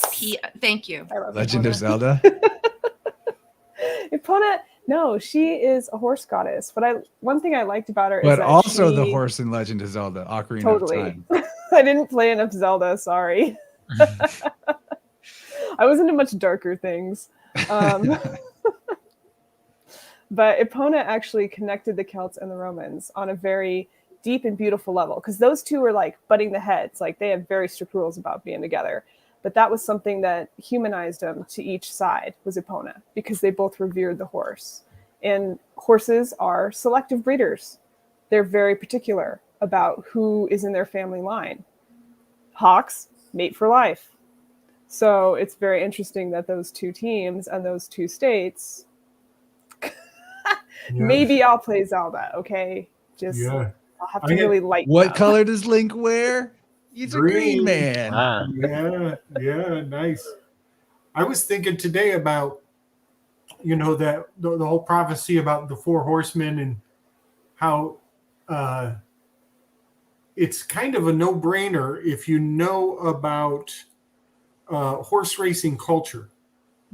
And if you know about the behavior and the mentality and the propensity for genetic, even eugenic mentality of horse culture, horse racing culture, horse breeding culture, it's almost a no-brainer to prophesize that the people who are going to fuck up this world are going to come from elite bloodlines that venerate horse breeding. And Knock, knock. hey, hey, hey!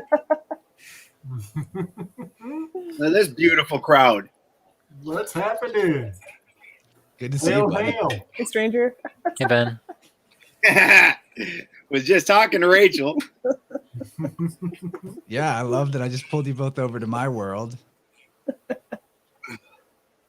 Well, we had a we've been talking fantastic about one of your talk. favorite Everybody- things, Ben. We've been talking about cannabis conspiracies. Nice. Yay! I can't believe you invoked the Balderson. You should get like extra Hogwarts points for that, dude. I need a fucking ram's horn. That's how I should call him. Yes. Yes, the Yaller Horde. The cult priestess. Very nice to see you. We were talking about radio, which I say like radio, so I might be pronouncing it wrong. But Rachel was telling us all about your interview. Well, not all about it, because there's, Yeah. spoilers and stuff. Go ahead, you guys. Yes. Fantastic. Love hearing it. And we've got Mitch up here. How you doing, brother? What up, Ben? How you been? Oh, rainy. I heard. Just a tad. That's how we started out this chat, was talking about weather fuckery and how windy it is across like the entire North American continent for some reason. Where are you at, Ben? Did the Banshees get you yet? He's in California like Yeah. you. Oh, you're in Yeah, California. That's terrible. I'm so sorry. Yeah, I'm in Humboldt up there by I live right in between Alder Point and Garberville. Well, that's nice up that way. I'm 10 minutes from downtown Los Angeles. Ah, well, we will have to hang out and do a live thing when I go down there, and I got to go down to LA and shoot with XG and everything, and go hang out in Cypress Hill or Be Real studio, half of Cypress Hill, anyways. Sweet. Which is just that gonna be sounds horrible awesome. Can for I me. come? Right? Yeah, it's gonna be horrible for me. Yeah, I know. Oh, you can come to my house and we can go live, whatever you want. You just tell me. Very nice. Yeah, we got the there's a couple sessions down there too, and my daughter wants me to go. We could actually probably go to that together. My daughter wants me to go to this there's a really cool crystal store down there. that she sent me a link to and wanted me to go to. Yeah, I know the ones by the beach, and they're really nice. Even cheaper ones on the beach, which is where I shop. Yo, guys, I just noticed that also in this Nice, conversation, Jonathan. we got Mitch and Baldy in here. Check out their talk on Odin's alchemy. Mitch has been all over the place lately with amazing talks on his orgone tech, but that one with Ben was particularly enlightening because of all the electricity gravy Baldy's got. I will say there were certain people who've followed me through other outlets that were just absolutely fascinated with Ben, and yeah, it just to be able to talk about, you know, again, it's not just about busting towers. It's like the electric universe and, you know, being stuck in this car battery that, you know, I don't know if anyone's seen that. Is it taboo to talk about Rick and Morty? I'm sure there's probably a bunch of skeletons in the closet about the show. But it was I hate them because they revealed their hand with the Prince death. Oh, did they? I haven't before seen Prince it in a died, while. They made a joke about a scientist formerly known as Rick dying in an elevator, and then that week Prince died in the elevator. So I'm mad at them. But well, maybe I was it's just not everyone's fault on the staff. It could have been an inserted joke, but you know, I just mean the episode with the car battery and, you know, whatever keeps summer safe. I remember that. But the idea of the universe, it is a good episode. The universe and the battery, and I'm just like, oh my God, what are the odds if we find out? You know, so you bet. Them assholes always having to put things in everything, and that I've actually seen Rick and Morty because one of my best friends in the whole world is my oldest grandson. And like the first couple of years of his life, he spent almost every weekend with me. And forgot my hat. I got. We've all got hats on, buddy. Hold on. Yes. I also want to know if Balderson has ever heard of Bjorn, and if so, what does he think of Bjorn? Right? Y'all know Bjorn, the guy that does, I don't know, what would you call him? Is it the weird like alternative Bjorn's honey? No.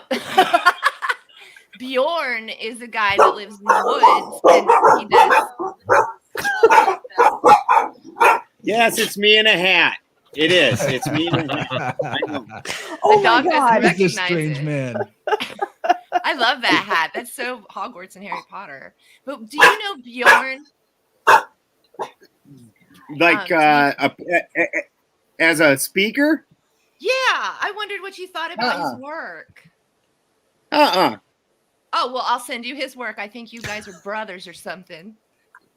Please do.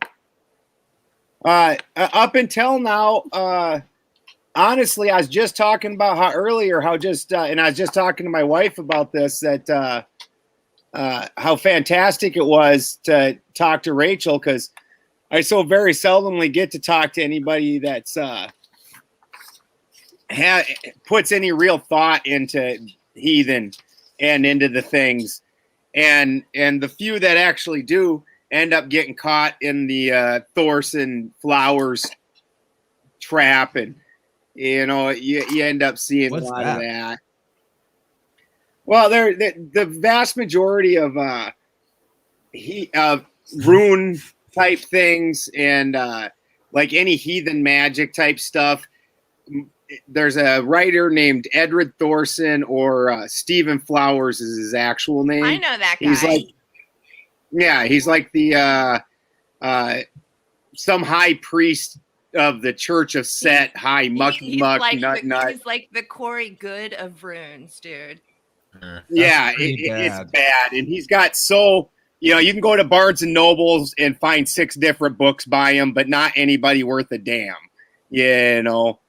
Yeah, the guy's those authors, they always get on my nerves. I hate those authors. I know exactly what you're bitching about because I bitch about it too. Yeah, he's horrible. That would be the trifecta, by the way, if we got Jim in here as number 7, also with a hat, because he's always got rad hats. What now, true. Balderson? What do you think about Ralph Blum, who is not a traditional runist, but he actually helped my mother learn runes? No, he's very interesting. He is interesting. I actually have one of his books also. I actually like him. And then the only other one that I really like that I've read, because I ended up giving up on a lot of them just because so many of them, like Rachel and I were just talking about, so many of them, they immediately start out with that Fehu's money and wealth and everything else, and then you've already kind of lost me at this point. Because if I'm looking, go ahead. How much do you think this stuff, like these authors and all of these fake spirituality, is related to the New World Order? Oh, well, they own yeah. a lot of damn publishing companies. That's a question. Yeah, no, Probably that's barely. I think if you see them in Barnes and Noble and they are somehow allowed to have a big space in the public space and make a substantial amount of money, then they're cool with the people controlling things. None of us, I mean, in a fair world, any of us would, have a ton more people wanting to listen to what we have to say, wanting to check out our stuff. But when you go in and, honestly, one of my biggest shows that I ever did that got the most attention, it was a Freeman Fly episode, and Freeman Fly's, as OG as it gets in this. And I did this episode, just drop dead. And I had everybody's jaws just dropped. I had all kinds of people calling me, shooting me messages, trying to get me on their shows. And I got -5 subs that week on my own personal stuff. Man, That's the same with me, dude. That's I saw amazing. no, Well, I just I wanna saw say no real quick- bump from going on Freeman on my YouTube. It was you like, guys bringing up Freeman Fly. I got to say, Freeman Fly is my friend, and I love him very much. And I thank you for invoking him. I'm way We'll overdue never to get him in invite this on chat. to InnerVerse. It's got to happen next year, Freeman. I'm pretty friendly with Freeman. Yeah, I know. I saw your episode, dude. It was awesome. Well, saw it. I heard your episode. It was awesome. I appreciate it. Yeah, I think I've been friends with Freeman for 2 or 3 years now. Steve Mercer, Freeman's manager, is just a wonderful, wonderful guy. He's a And sweetheart. also- like Freeman, they're Oh, both sweethearts. You don't get sweethearts a lot these days. Absolutely agree. Hopefully on that last episode that I had with him, Freeman comes over and gets some more interest, because I was talking to him off air quite a bit about Rockfin and how they're set up. And Freeman But was I already real got interested. Freeman. I got Freeman on Rockfin. I did that. He's on Rockfin, dude. Nice. You can go to his channel. Nice. But you can Crushing on encourage him Rockfin. to post more on Rockfin, please. Yeah. I was telling him how much, how well Steve does. Steve Poikinen from Slow News Day, and Freeman's like, "What?" And I'm like, "Yeah, dude, you just got to get on there, start talking, man." All right, I will bug him. Yeah, Freeman's tell him to get out of the NFTs for a minute and come back to our world for a second. But he just entered the metaverse. I don't know if we'll ever get him out of there. Oh no. We need a Yeah, Freeman actually, if you go to Fly Freeman fishing Fly- rod. Go to his Twitter, and he changed his icon for the very first time, I think, ever. And it's a monkey, because he bought the monkey suit to live in Avatar, to live in the metaverse.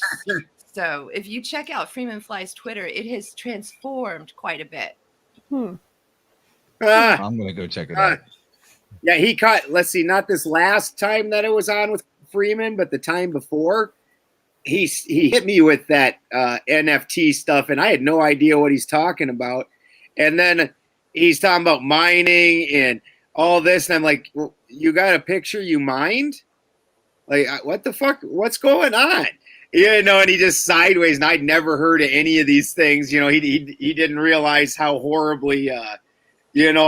I can do a lot of things, and I know a lot of things, and I pick things up easy, but also, if I'm not exposed to it, I have a lot of real big holes, you know, especially in the popular things of today that I don't see or hear anything about. And I'm like, what are you even talking about, man?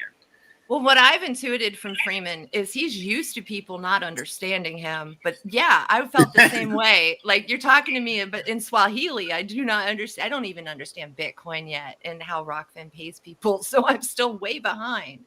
But he did take a minute to try to explain it to me. But it's just so, I guess there's too much science in it for me to even pay attention.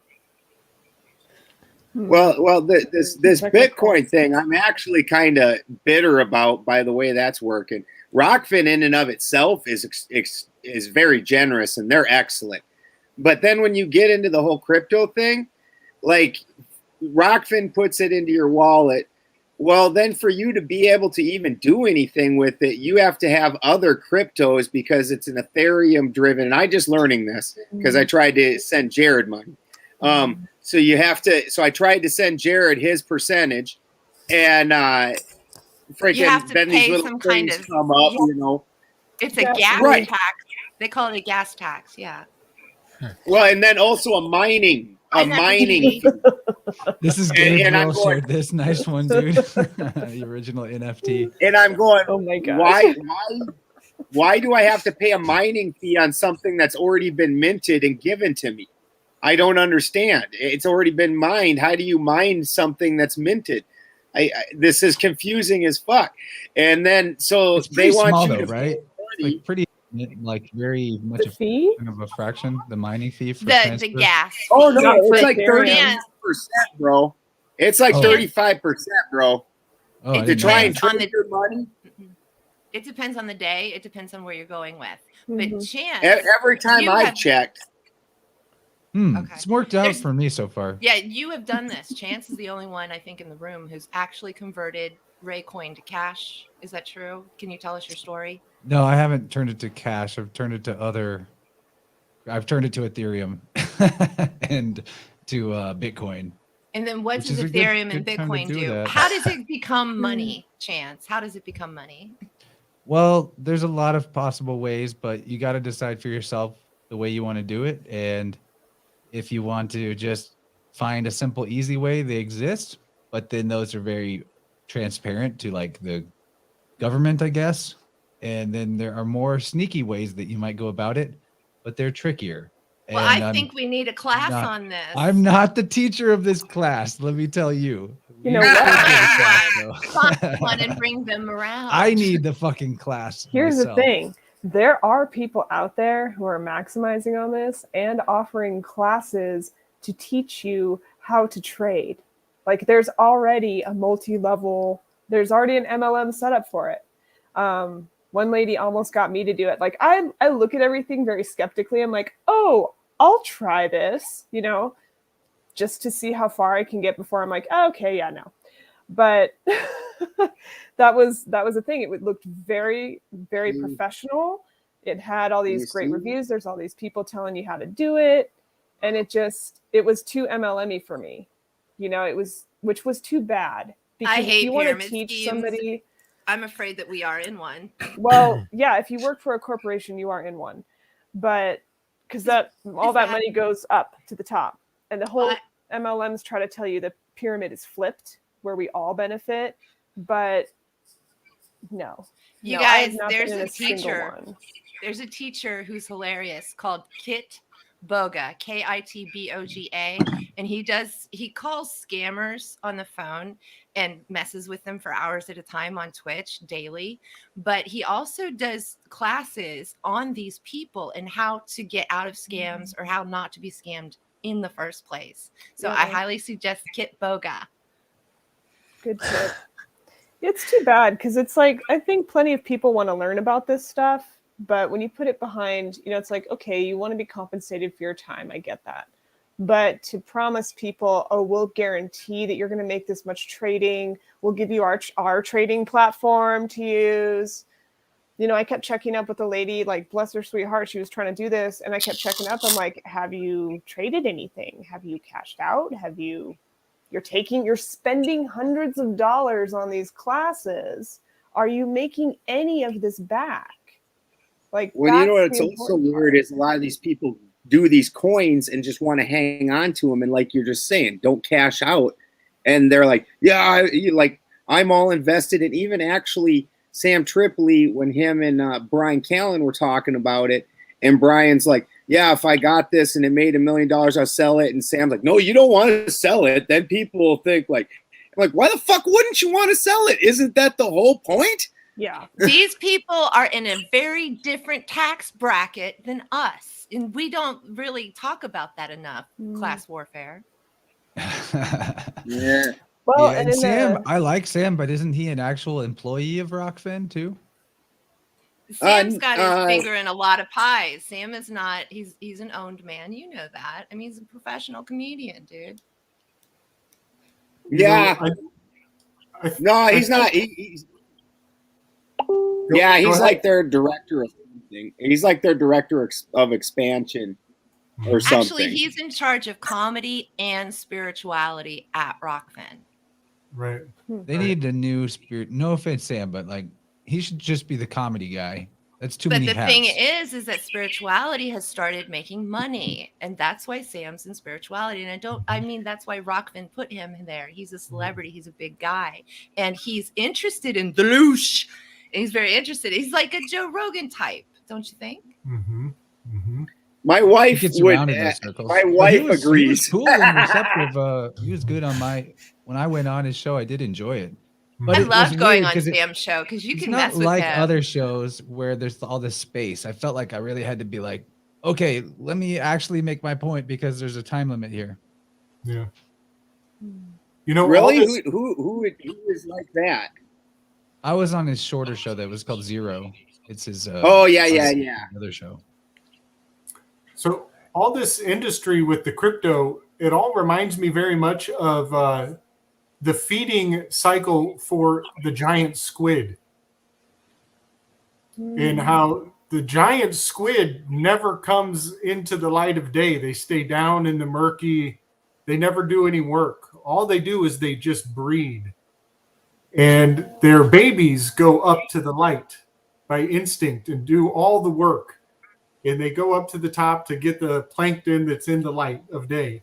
And then they grow and mature. And the larger the baby gets, the lower it comes down, back down to its mother and father, to the origin, to the source.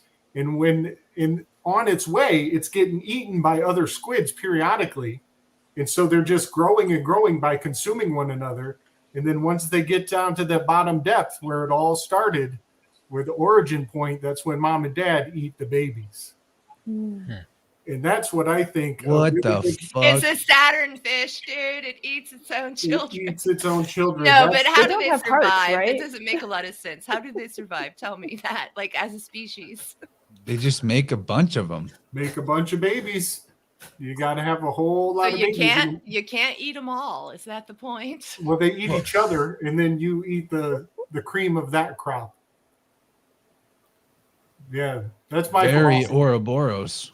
Yeah. Very like what we're experiencing. Well, actually, Pop does eat itself. The snake that eats its own tail. That's what happens to evil. That's what Hermes told me. Pop will eat itself. So we just have to bear with it until it does.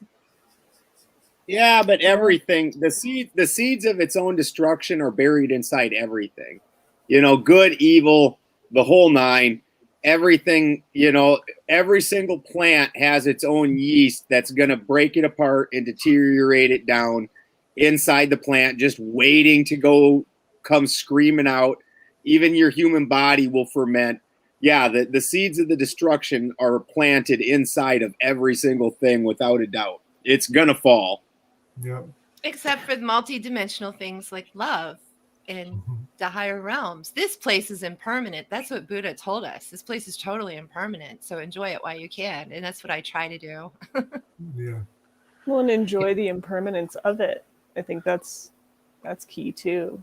Is hey, this isn't going to last. So I just wanted to make a comment. There were a couple comments going on the side about the crypto and the internet, and when can't they just pull the internet and all that.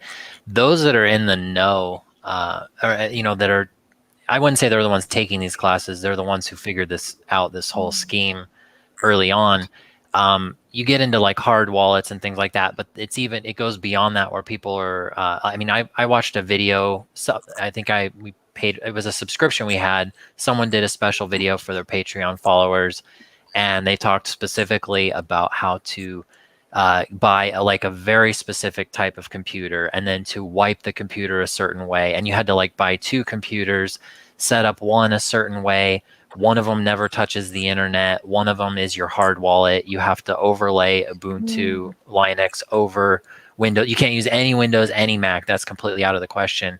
And like every time you turn on the computer, you have to do a certain process that activates this alternate software, and then you can do your banking, and then you get off of it. And it's like they're after, I think it was 2 hours into the video, my head hurt so bad.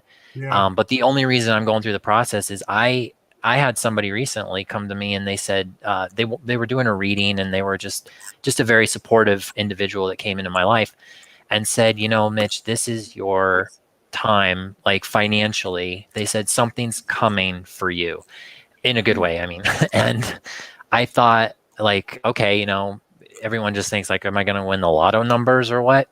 And it just so happened that over the last few months, I met a group of people I never would have thought were like the crypto know-it-alls, because they're like people they're my like parents and older age group, and here they are teaching me, showing me how to do all this stuff. But I took it all in and started considering it because I thought, if this person was telling me the truth, that it really is like, you know, something's coming in a benefit way.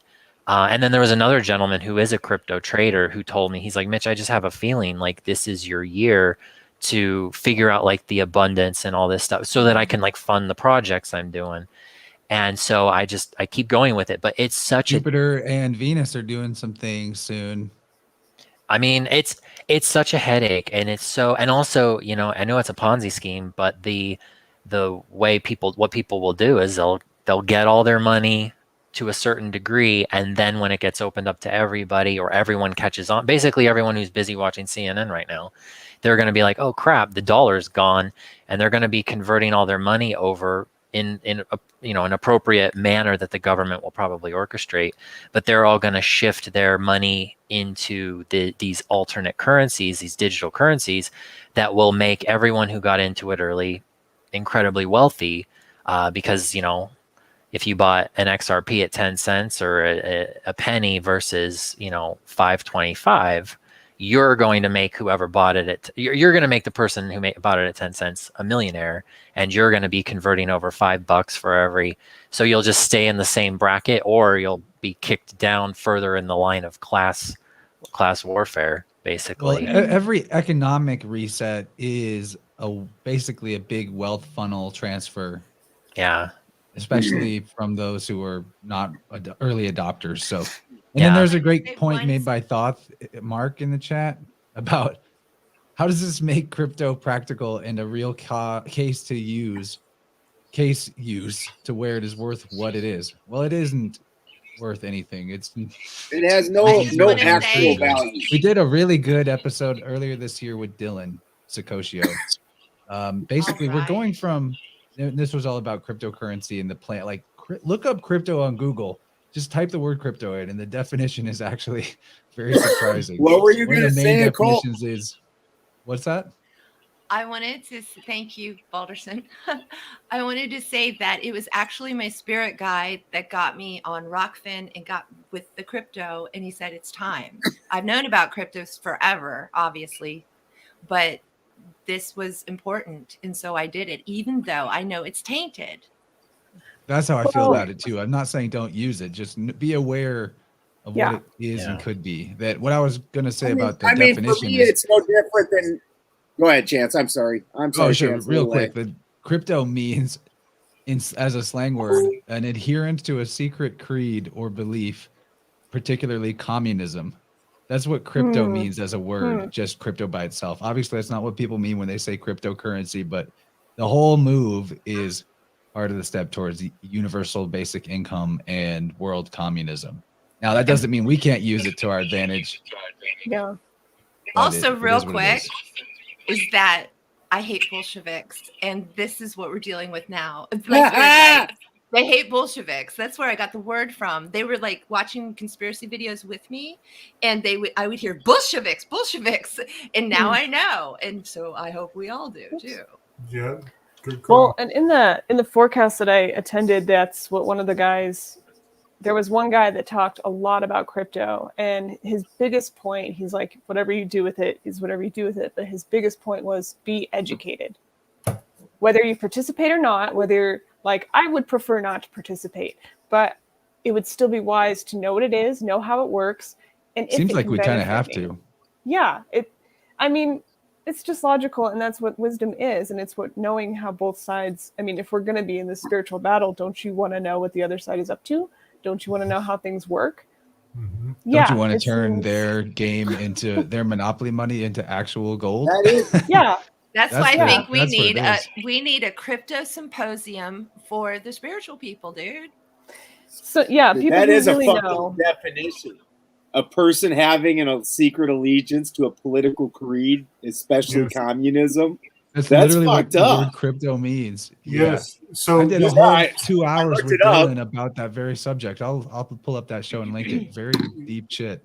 But Yeah. blockchain isn't much nicer either. I mean, Blockchain. crypt isn't that nice. right. Dusty this crypts are Dude, worse. I feel whenever somebody says blockchain, I feel like it's some magic shit that I have no clue what the. Oh yeah, but it's backed by blockchain.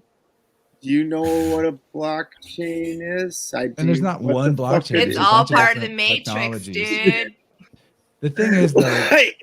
if we used it to get ourselves actual land and resources, then we win. Yeah. If we stay in the monopoly game until the point where you have to have your cowpoke to even use your cryptos, and Bill Gates installs his biometric scanner chip in your body to dock your cryptos if you do naughty stuff, then then you lose. But I think that we have a big window, like a longer window than probably the bad guys would want to give us about this, because it seems like they're fumbling quite a lot right now. Well, what's happening right now with these group meetings and all of us, I mean, we could be on the same land having a fire. This could be real. This was real. This used to be real. This is what we did in past lives. And we can do it again if we all balls up and make some commitments. Let's go all meet at Snake Jones Farm at the Yes. spring equinox. I'll be there.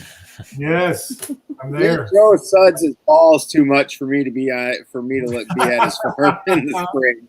I'm talking about living on the That might same be a land, deal because breaker. travel isn't going to be made possible, you guys. We really have to have land, like you said. And so it's not about traveling here and there, because they're going to get you. If you make your own land, we all have our own damn food. How powerful. Talk about superheroes. That's power. Yeah, we should all learn how to generate our own affidavits to have the right to travel and to establish those truths and make them more common yet again. I want to match your definition there, Chance. The definition of credit is a creed to debt. Credit is a debt creed. And technically, only slaves deal in debt. Debt is the currency of the slave.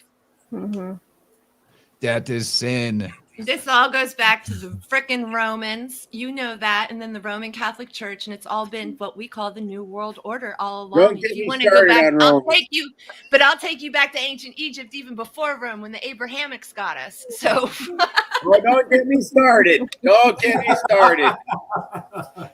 I'm so glad I'm not the Fucking only one who Abrahamics agrees with the marched Romans. up and joined forces with Rome, and now everybody pretends like that was us, and like that's where we come from. That's the Mediterranean. They're batshit crazy. It's a bunch of crazy shits. Has nothing to do with us. Oh, the whole I am so thing's on horrifying. that, brother. You and I probably knew each other. This is past life stuff. Rachel, are you getting it too? You know what I'm saying? You Oh, vibing totally. with it? I got you. I got you. I've Man. dealt with these Hyksos before. Yeah, Yeah, no yeah, use for Oh God, I was going off earlier today, and then the worst part is, then anytime they say pagan, they start talking about Roman rituals and things. Like before Rome converted to Christianity, even the Romans didn't follow that crap. That's why they converted their own Fuck people. the They didn't even Romans. fight about it. Fuck the And Romans. that's why Nobody they're always likes talking about Rome. Venus and fucking Saturn. And I'm like, those things don't even fucking exist. They're not Greek. Like, yeah. Yeah, the bunch of damn crazy little fuckers. I think it's that Mediterranean Ocean. Whatever's in the water there, it's not right. All right, here's what it is. And I was reading about this on a serious level. This is what I've been studying. There were comments made about how it's the bread and it's the wine.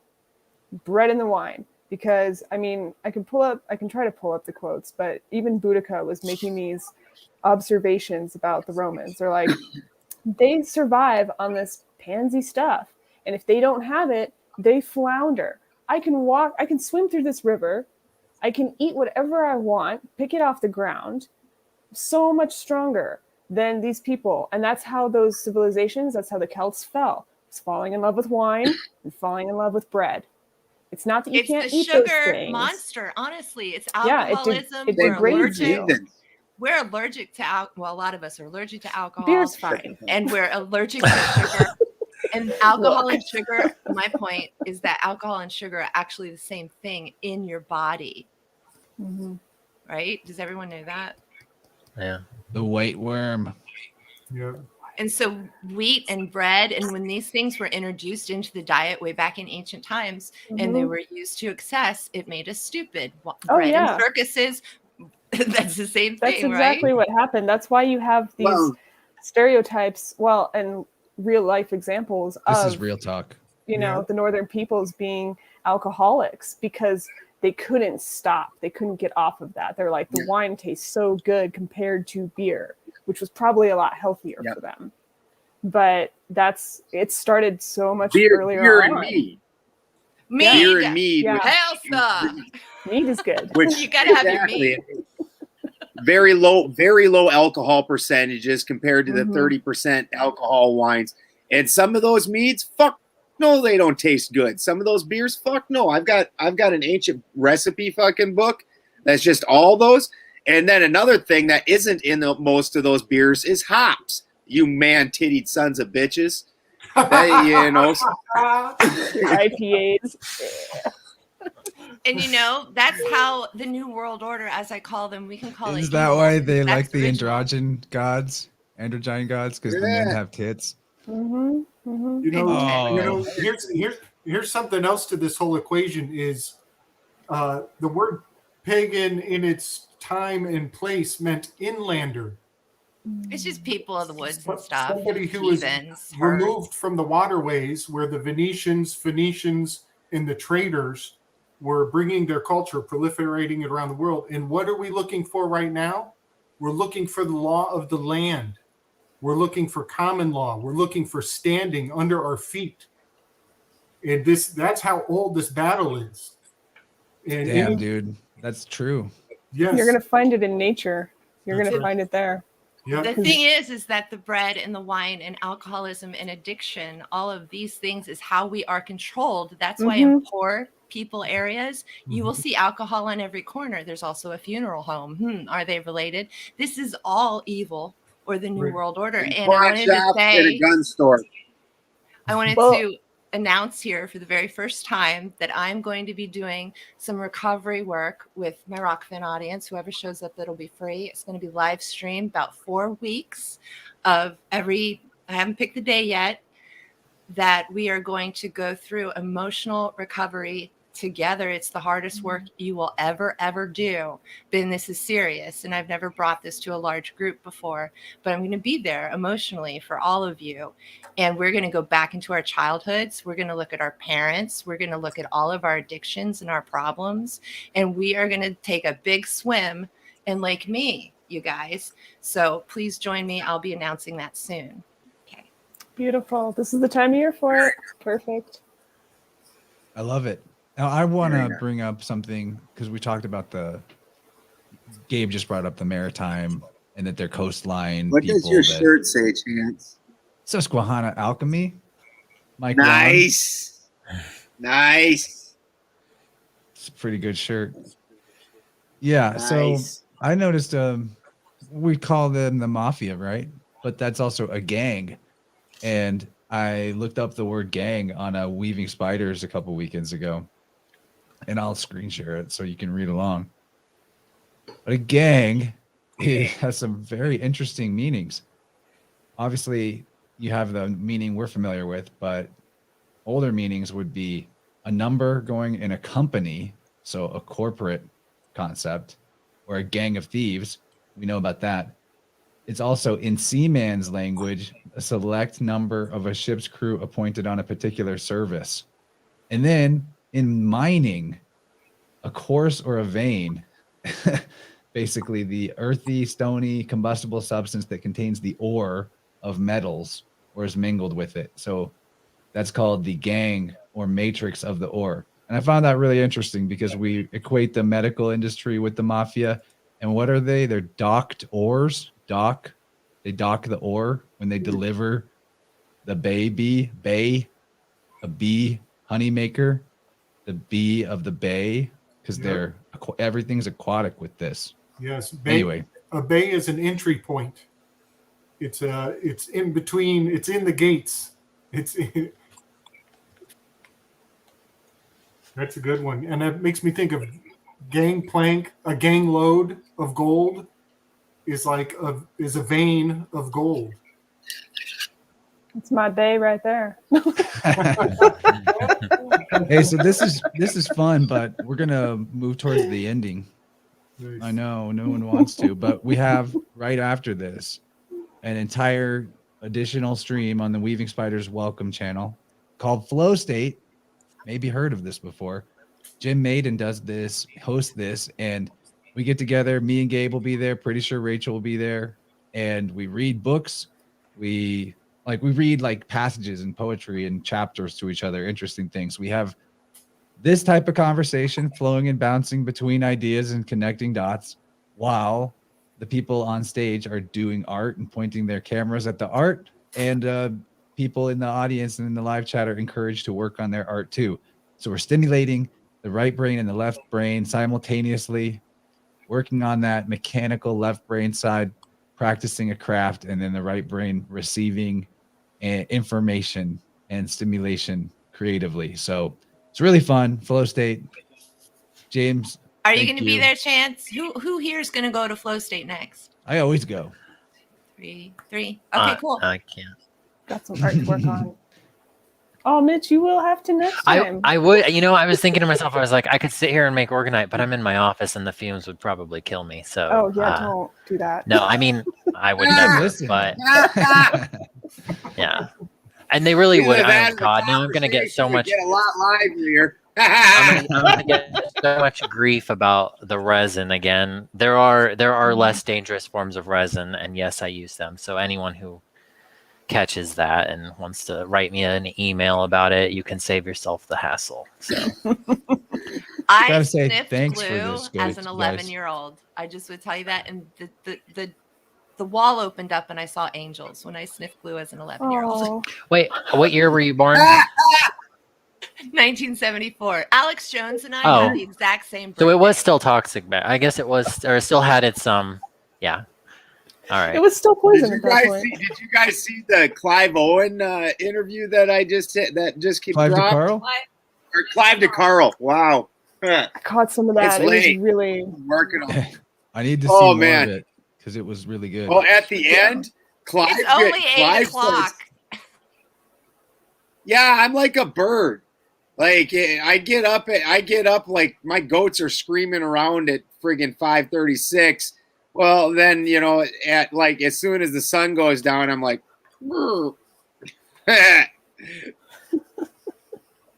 That is a real lifestyle. That's what were a you real going to say life. about the Clive episode? I'll link that too. Just people need to go Oh, to Odin's wow. Alchemy. yeah, that gets wild. Clive starts talking about every kind of psychedelic you can imagine. I'm just like, Dude, I knew he was. oh man, the highlight, the end of it. He's talking about getting naked with a woman and going into and out of the K-hole. I'm like,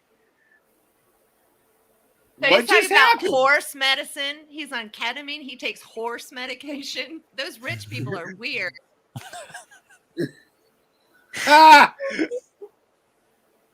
Oh, Clive's the man, though. He definitely knows his stuff, and I'll have to catch that because when I talked to him, we did discuss some Clive is fun awesome. psychedelia as well.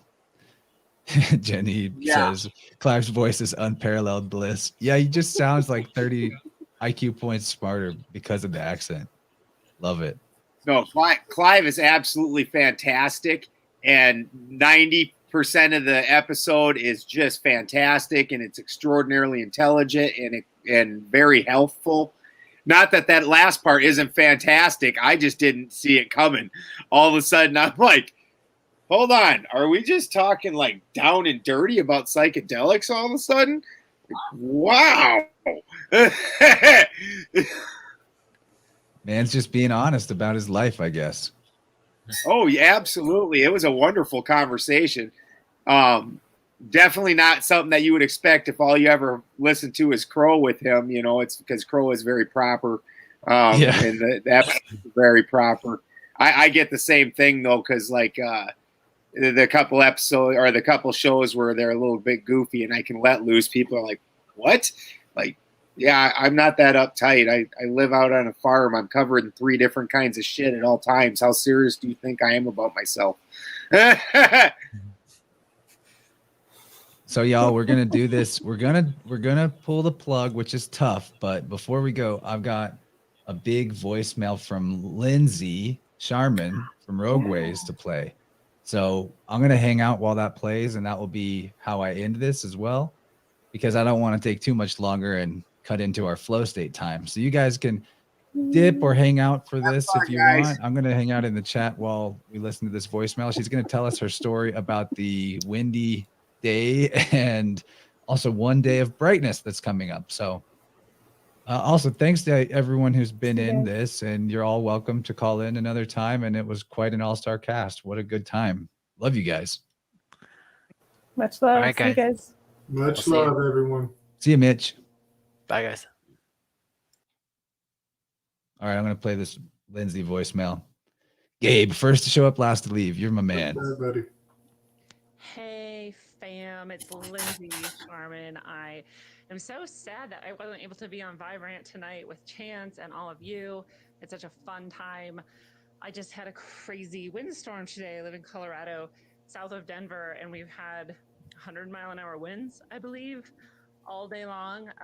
We lost my tree, my baby tree. I'm so sad. It was our only shade tree, our only evergreen, super tall, maybe like 40, 50 feet tall, nice big old tree, and it just died. And I was like spending time like meditating on it and giving it strength because I just knew it was like being blown. You could actually see the roots like lifting out of the ground basically every time the wind gusted. It was like lifting up the whole yard with it, and it was just it was so sad. But alas, I failed and it collapsed, and so our tree is dead, and so I'm really sad. I literally cried because that's who I am. I'm a person who cries when their tree dies. So it was really sad. And we went and surveyed some of the chaos when the power went out, because we're like, well, there's nothing better to do, right? We'll go out and see what happened in the van in Falkor. If you know Falkor, if you've watched Rogueways Road Trips, my big green tank of a van.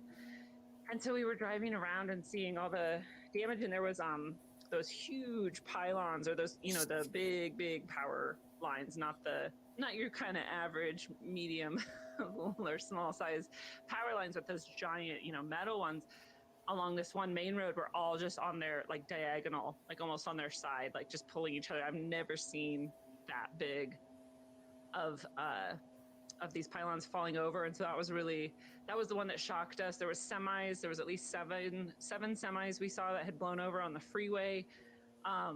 We saw at least literally 50 or 70 evergreens, mostly blown over, just like ours.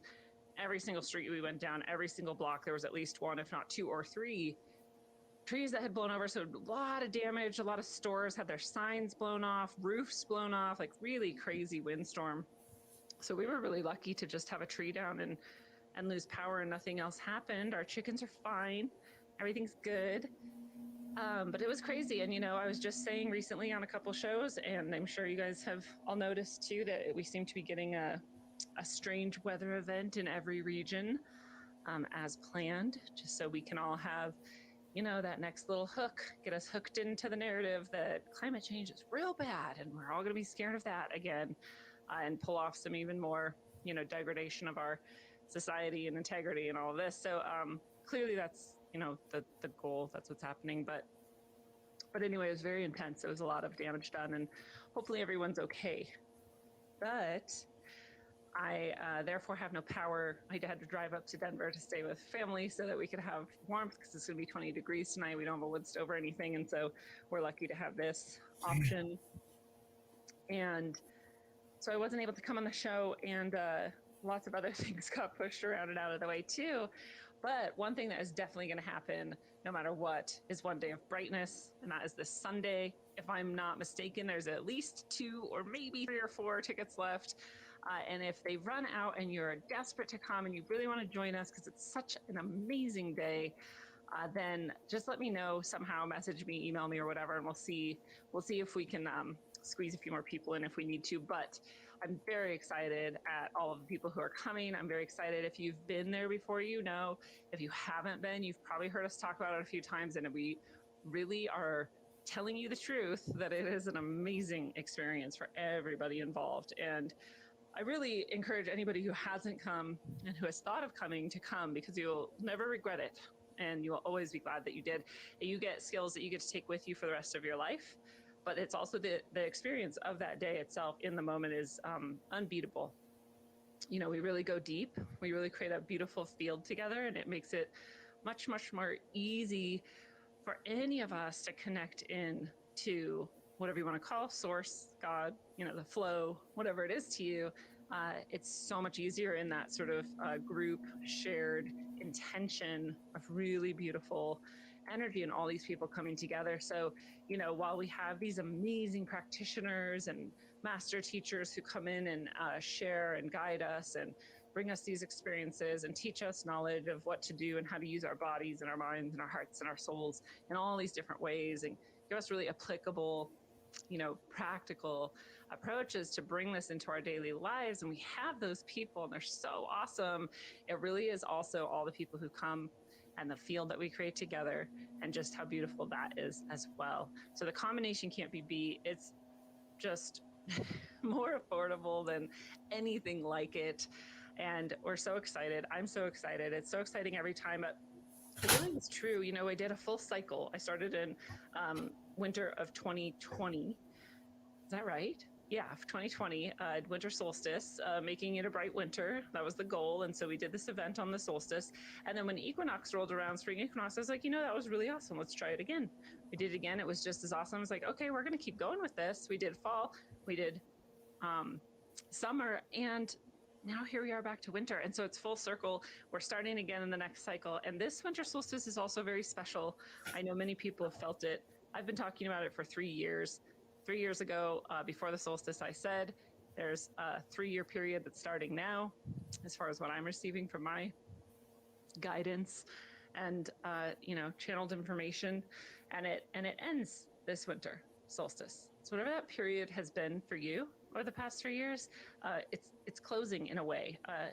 And in a hopeful and good way, we're going to set our intentions and align with the positive energies that come in at the solstice, and then launch ourselves into this next phase, whatever that phase is. And I'm sure we'll talk more about that and the timing of it and the energies that are aligned with it on One Day of Brightness this Sunday, the 19th. So if you want to go to rogueways.org, grab your spot, One Day of Brightness. It's in the shop. It's also somewhere on that front page there if you click into it. So you can easily just set that up and come with us. And I can't wait. It's via Zoom. It doesn't matter where you are. You can join us. It's going to be awesome. And thanks for letting me tell my wind story. And I hope to see you all this Sunday and on Middle Path tomorrow. And hopefully I can come back on Vibe Rant sooner rather than later, and hang out with you guys, because it should be a blast. So I hope you're having fun. Love you all. See you soon. Bye-bye. Nice. Definitely having fun. Yeah. I'm glad that I would just keep this going if we weren't heading straight to another Yeah, amazing buddy. party. So, Yeah. but I'm glad I don't have to be the boss of the next party. I can do Right. whatever I want. So, You know what just occurred to me while she was talking? Today's Wednesday. that's too much. And we've been talking about Mercury a lot lately with his wings on his shoes. And just a powerful little alignment of facts right there. Pretty crazy. What a good rant tonight, too. Thanks, buddy. And Big time. also, I'll just say about One Day of Brightness, I've been a presenter and a receiver, and it's good stuff. Feel like throwing a Archangel Michael card at everyone before we go. Let's do Y'all are guarded and protected. it. So, Yeah. you know what?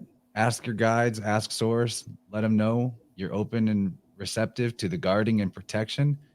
Have an angel posted on every door and window of your home. Just Yeah. ask and you shall receive. Guard your ports. What do they Yes. call it when you guard your ports? It's your customs.